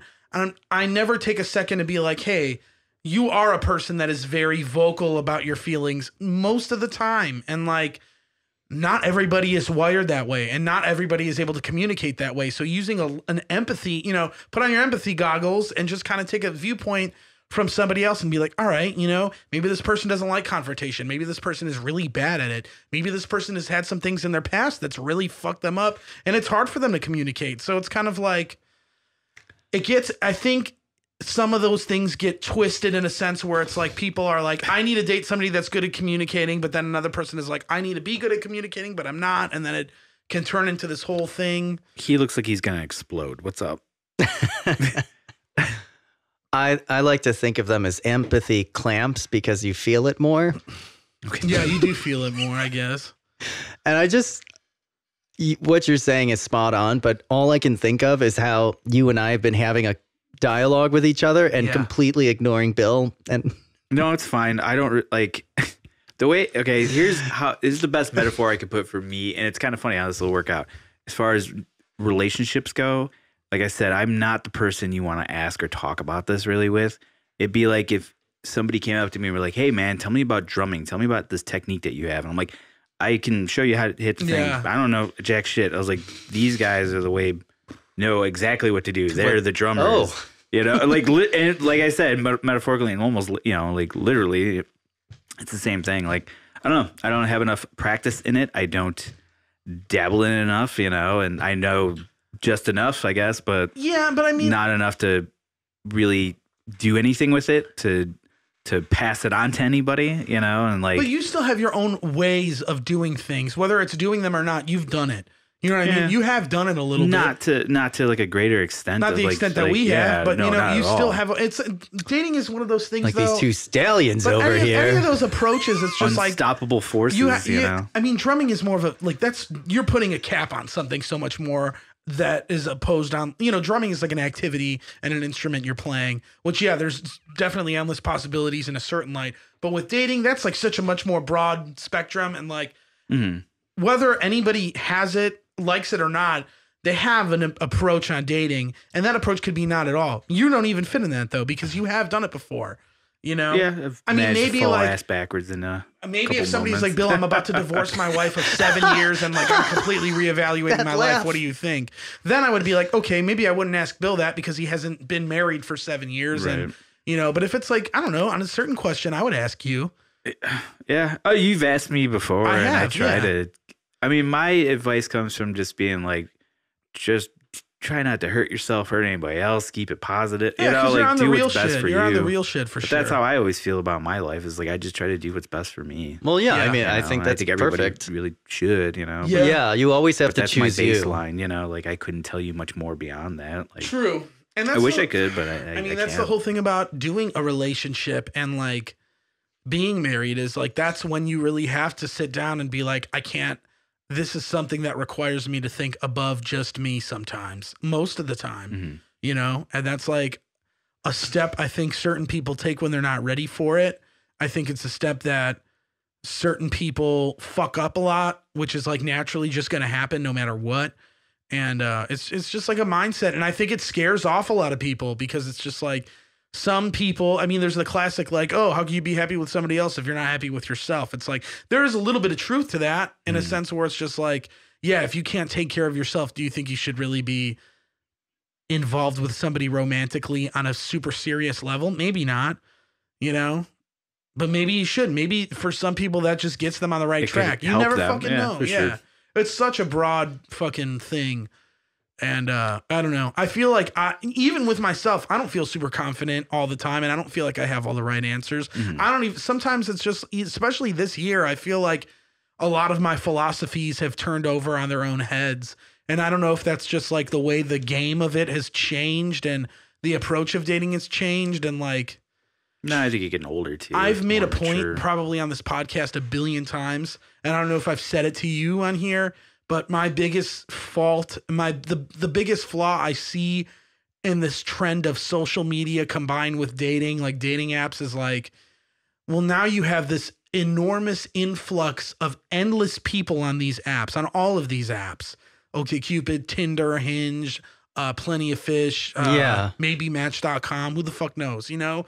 And I feel like for a lot of people, and it ranges in so many ages because of different reasons, but it's almost like people get this feeling where it's like, I might feel something with somebody, but what if I'm missing out on something way better? What if I'm missing out on somebody? It's the fear of missing out. It's classic. And I think it happens for, a lot of different, like younger people, maybe it happens because it's like, yeah, they're young and they know they're not going to get married at 19. Like I'm sure your little sister is probably not looking for her husband right now. Oh, I actively tell her, I'm like, you're doing really good in school. You got this scholarship. You're really smart. You know, you're a beautiful young woman. The whole world is ready for you to take it. Yeah. The only things that are going to fuck it up are you getting pregnant or getting married. Yeah, there you go. And then I'm sure there's some people. It's going to slow you down. I really love that shit. It's fucking cold advice. And then look at the other side of the coin. I'm sure there's people that are on Tinder and every dating app that are older than all three of us that are like, I need to find somebody that I'm going to spend the rest of my life with. And I'm so afraid of committing to the wrong person that it's like, what if I'm missing out on somebody better? You know, it could be make the left instead of the right. Yeah, you know what I mean? It's just like there's so many different. Well, what it is that what you're touching upon is this self-delusion that you have endless options. And it's delusional because just because there are endless people doesn't mean you have the option to explore with them. But it's the self-delusion of like, I'm with her, but I could be with her. I'm with him, and I could be with him. Yeah, it's like, do you even know that? Yeah. Like, do you even know if you could be with that person? No, of course not. But like, that's why it's a delusion. Exactly. You know? Yeah. So. And it's just, I feel like that's like created a lot of toxicity with online dating. And it's something that I try not to do. And I try to be very honest with myself where it's like, I'm giving this a try and I could say I tried it. And if I didn't like it, I could be like, okay, at least I went out and I met with this person and I felt how the vibe was. Even most of the time, I don't think one meeting is enough to really be like, have a basis of like how you're actually going to get along with a person, you know, forever. You know, or for a long-term basis. Come on, forever. But it's like gives you an idea of what kind of person they are. I disagree. I think you meet someone the first time and you can get a vibe right away. But you think so on everything that you? Not everything, you know but just enough on a very basic level. Like when you see the person, are you turned on? Do they have a kind of energy to them? Do they have a vibe? When you look at them and they're talking to you, do you see something sparkle? Do you feel something warm? You know, sure. I think you can pick up on that right away because I've had like so many fucking dates where it's been like bullshit. And then like I had a date like less than a month ago and it was like white hot fire. Nothing happened, but it was like, it's only happened a few times in the last 15 or so years where I felt that like that lost feeling of my youth with someone, like a real special, rare thing that I didn't think was possible. Sure. And I remember the one bird I knew because she was moving, but I said something like, you know, I'm feeling some things with you that I haven't felt in a really long time. And I know you're leaving. And this isn't to try to get you to stay. I just wanted you to know that. And with this bird, it was just like a single date. And it was really extraordinary, you know. Sure. But I mean, that's all it was. And so instead of rueing that I can't have that, I'm just keep always thinking, or when it comes up, I think about like that I got to experience it even for a moment again. Fuck yeah, man. And that's a great outlook. Yeah. I told the story on the podcast.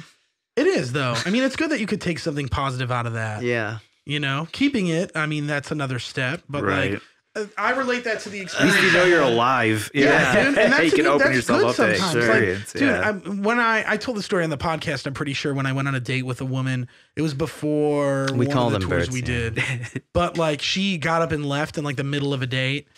And it was somebody that I'd been seeing for a little bit. I told the story on here a while ago. And we were like going to meet up. We were at So I was seeing this girl for a minute. We had already hung out a couple times and things were going really well. And we were going to have this night where she was vegan and she didn't drink at all.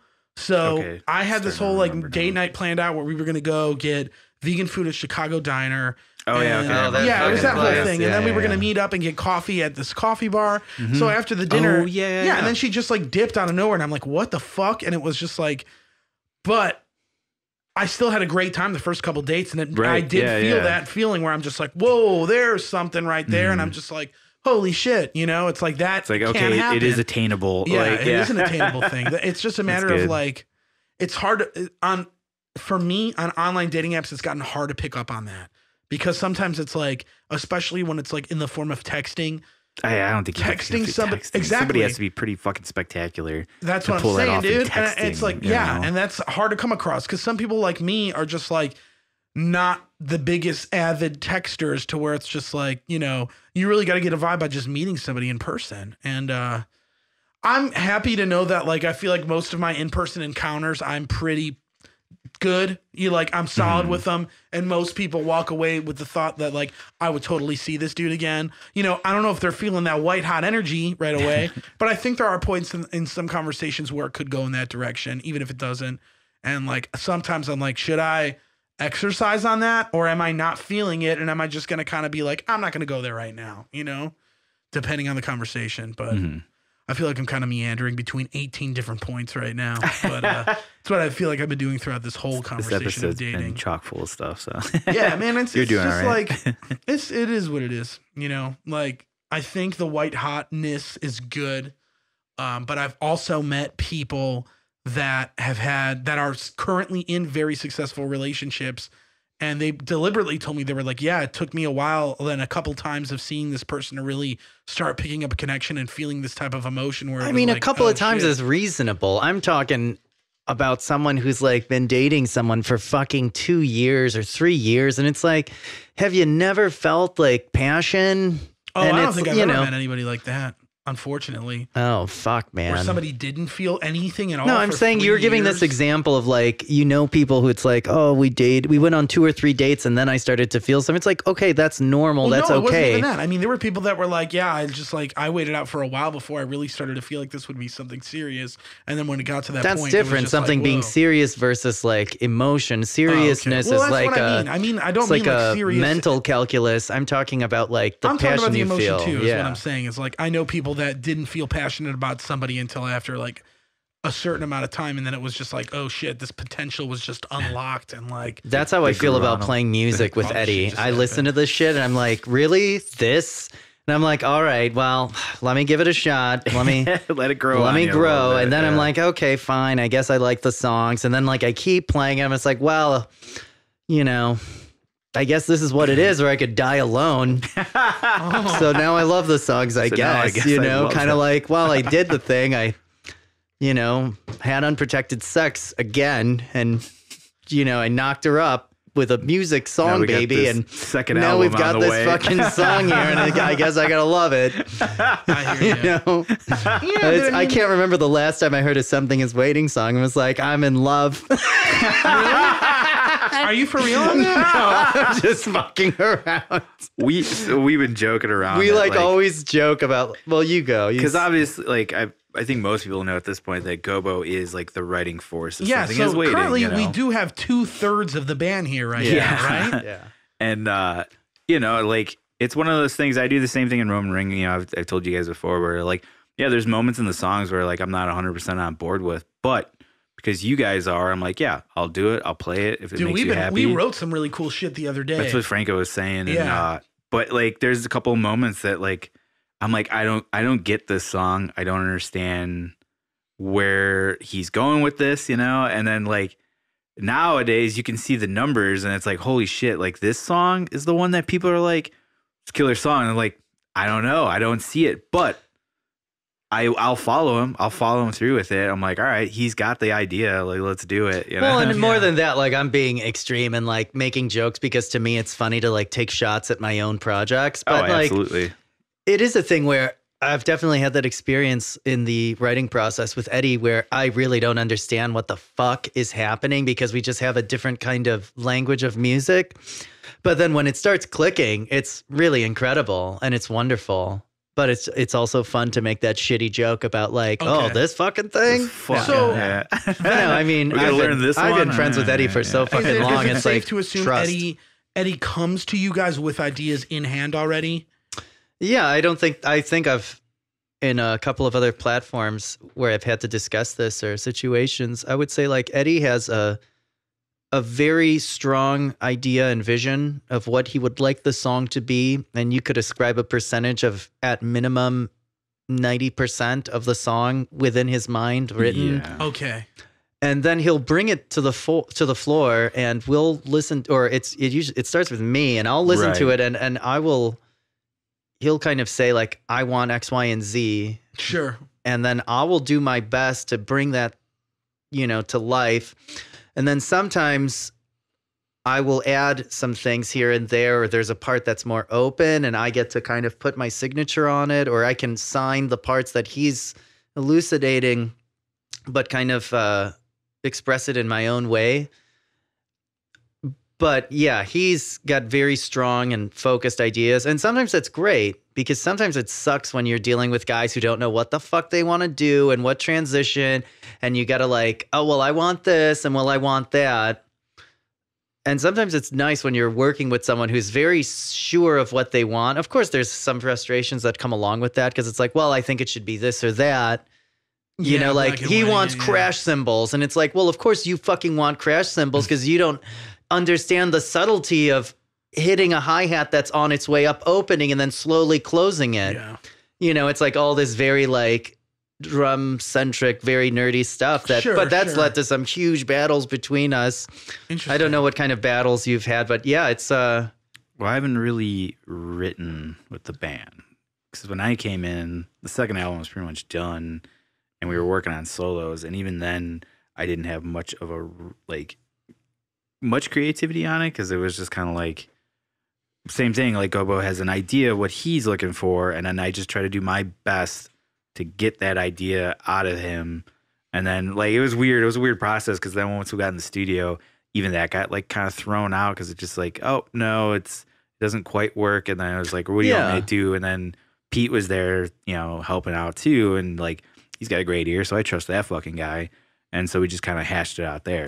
Yeah, it sounds like it's just like a one-man show and that any asshole who plays guitar or drums could like step into our roles. But there is a certain level of collaboration that's happening. Yeah, we all bring our thing to the table for sure. Definitely. Like the situation you were just saying, like where it's he, Eddie, Pete, these three guys like kind of working something together. And, that's like the role of a good producer, I would say. And then the history between Eddie and I, we have a kind of shorthand or ability to kind of discuss things in a certain kind of way where it might seem very abrasive, but like the fuck, I've known the guy a long fucking time, so I can talk to him a certain kind of way and he can talk to me. And like, even when things have gotten like very like abrasive between us, it's still very direct. And we just, because we're fucking grown men and this is the way men talk, Eddie says this, I say that, and then we like come to an agreement and then we fucking move on.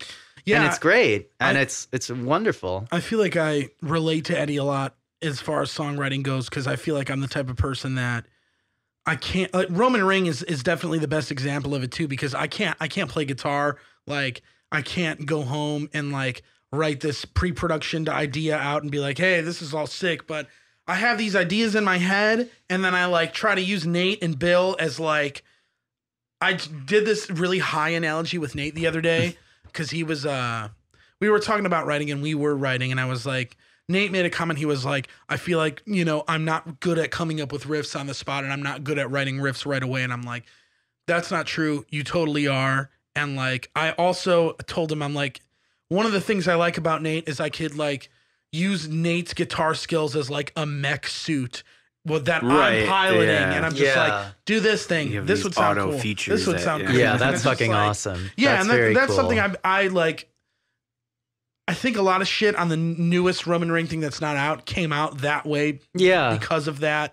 But then there were other songs where like Bill showed up with a song completely written, and I was like, whoa, like what the fuck? Like, how did this happen? Yeah, that's how Gavin and I write songs for Lavisher. Yeah. Like sometimes he'll have riffs, or sometimes I'll play a weirdo beat, or sometimes I'm using like the drums to kind of explain what I want. Like, I don't want you to just do downstrokes. I want you to do this, and I'm using the sticks and playing a rhythm. But like, sure, I don't have to go, but I kind of have to go. Oh, okay. And I feel we're taking this like hard right turn switching topics. We are.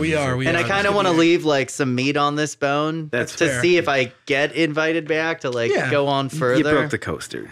Yeah. Oh, we did forget about that. So that's a fine on top of you never coming back. That is strike 3. Yeah. That's Let me open this up. Oh, there's a moth flying out of my wallet because it's empty. Yeah, you spent all that money in Paris, huh? Yeah, no, it's cool. We can. No, it was Paris and Barcelona. Oh, cool. Yeah. Did you play Tony Hawk Underground 2 and play the Barcelona level in Barcelona? Definitely did not. So, Bill, thank you. This has been great. I really appreciate you giving me the platform. Anytime. Yeah, no, great. Yeah, that's it. What do you have to plug? Any shows? I know something Jesus is waiting as a Christ. show. Fuck. December 21st. Hold on. We're doing the Christmas show with Hugh Corrupt, so I'm pretty stoked about that. That's at Reggie's. I don't know Lavisher's schedule. I'll tell you. Apparently, I'm playing shows the 22nd and the 23rd of November. With Lavisher in Pittsburgh. Okay. And somewhere in Ohio. Nice. Cool. Let me just say this. Check out Lavisher. How about that? That's the pretty boy band I'm in. It's a sweet band. And, Thank you. You guys are on Spotify and all that We're on stuff. all the platforms. December 6th, I'm playing a show with Lavisher. Nice. Somewhere. On the God, you're worse than me. On the 30th of November, I'm seeing Don Giovanni at the Lyric Opera House. So if you want to hang out with me, ask me some questions. There's that. Gavin's going to Las Vegas, December 13th, 14th, 15th, and 16th. Be sure to see it. Something there.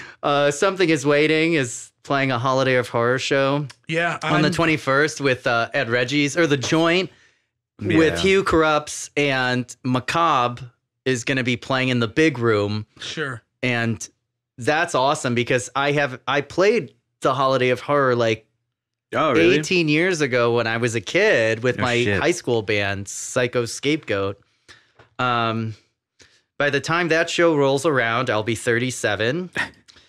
Yeah. Since you asked about my younger sister, she's going to be here on break at the end of December. Be happy to introduce you, Jason. Yeah, please. Yeah. Do introduce me to her. Yeah, no, she's We'll great. go on great dates. Yeah. And I'm sure she looks like you with long hair. Yeah. Longer Pretty hair. much. Yeah. I do Brazilian Jiu-Jitsu every Tuesday and Thursday. Do you? Yeah, it's with awesome. Joey Diaz and Joe Rogan? And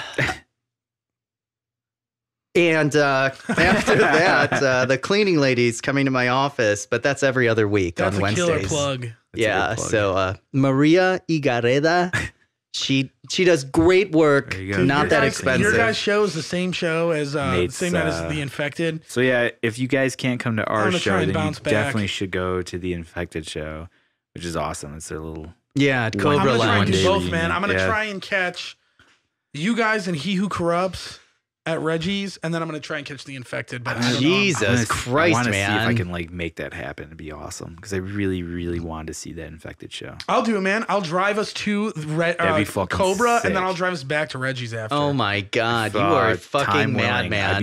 If we can make it work, I we'll figure it out. absolutely want to do that. Yeah, yeah, we should try. That's amazing. We'll do a live. We'll do a live podcast too. We'll just have the rig on a backpack.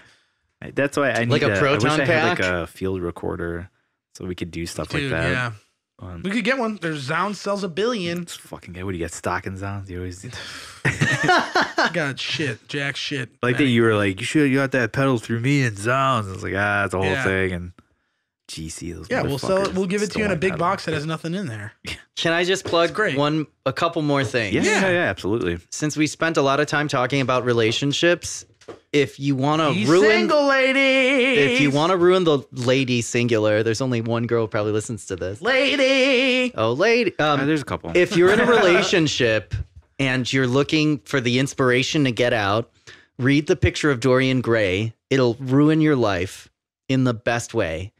And then if you're in a relationship and you're not sure that the love you have is actually a really true love, you should read Just Kids by Patti Smith. And when you read about her relationship with, I believe it's Robert Mapplethorpe, a photographer, if your love doesn't come close to their love, break up. Because that's what I did.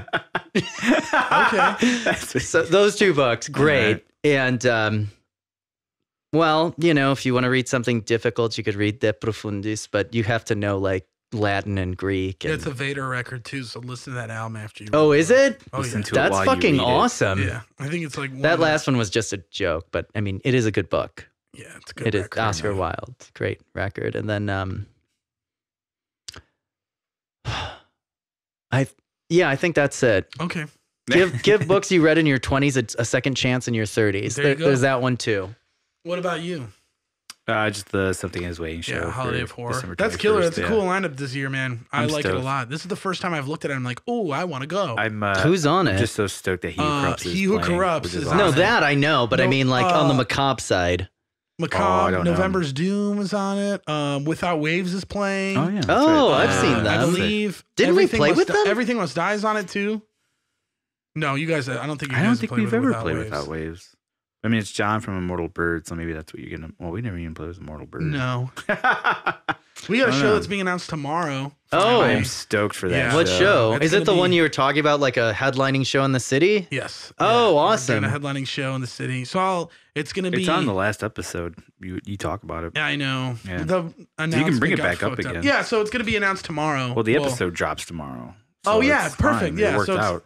Yeah, Warforged, Thieves, Baron Air, Misanthropy, and Wounds. Wow. At fucking awesome. at Reggie's, and I'm stoked. I fucking booked the entire holy thing. Shit, man. Me and Shane, I put the whole lineup together, and like Shane helped out to make it like a real thing. And Jesus. Yeah, it was really cool. It's really When cool. is it? It's on December 6th. It's a Friday, so come on out, eat some wings, drink some beers. Shows on the weekends. Well, I mean, Lavisher is playing a show on December 6th, so I mean, fuck me, I guess. Fuck. Where at? I don't know. Are you really? No. I think so. Are you out of town though? No, it's in town. Oh, but whatever, shit. Who cares? I'm sorry. The people who like those bands are not gonna like Lavisher. Yeah, that's true. Not much competition. Though. Yeah, it's fine. Yeah, it's the first Chicago show we'll be playing. That's awesome, man. So. That's when you played at Empty Bottle, right? Yep, that's the last time. That was a great show, man. Thanks, dude. That was really good. Yeah, that was a fun one. That was with you, Immortal Bird, and Baron Air. Yep. Yeah, that was a great lineup. Yep.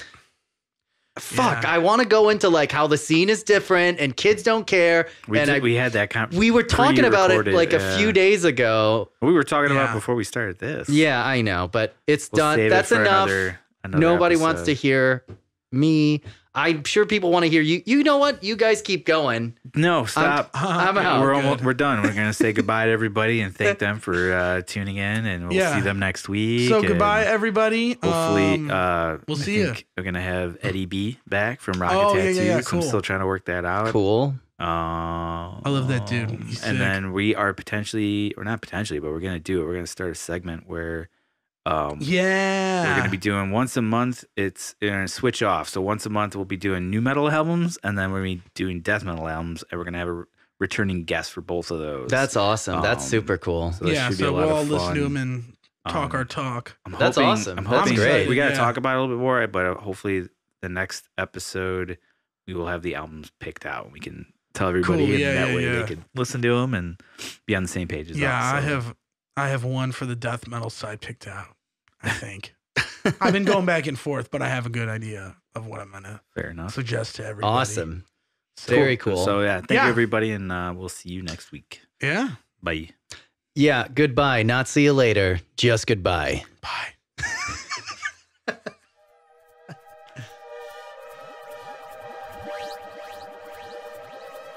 Well, you've just heard another episode of Nothing's for No One podcast, available on all streaming platforms, Spotify, iTunes, so on and so forth. There's well over 100 episodes with topics ranging from politics, musicianship, bands, and romance. and the general tomfoolery that men in their early 30s and mid-20s will get to talking about with a wide array of guests, sometimes even women. Rate and review, share. I mean, yeah, rate and review, share, and let people know, because there's not a lot of great content out in the world, and there's too fucking much. But this is something that's actually really thoughtfully and lovingly put together. That's all I got. Perfect. You want me to do another one where I don't sound like I'm about to slit my fucking wrist?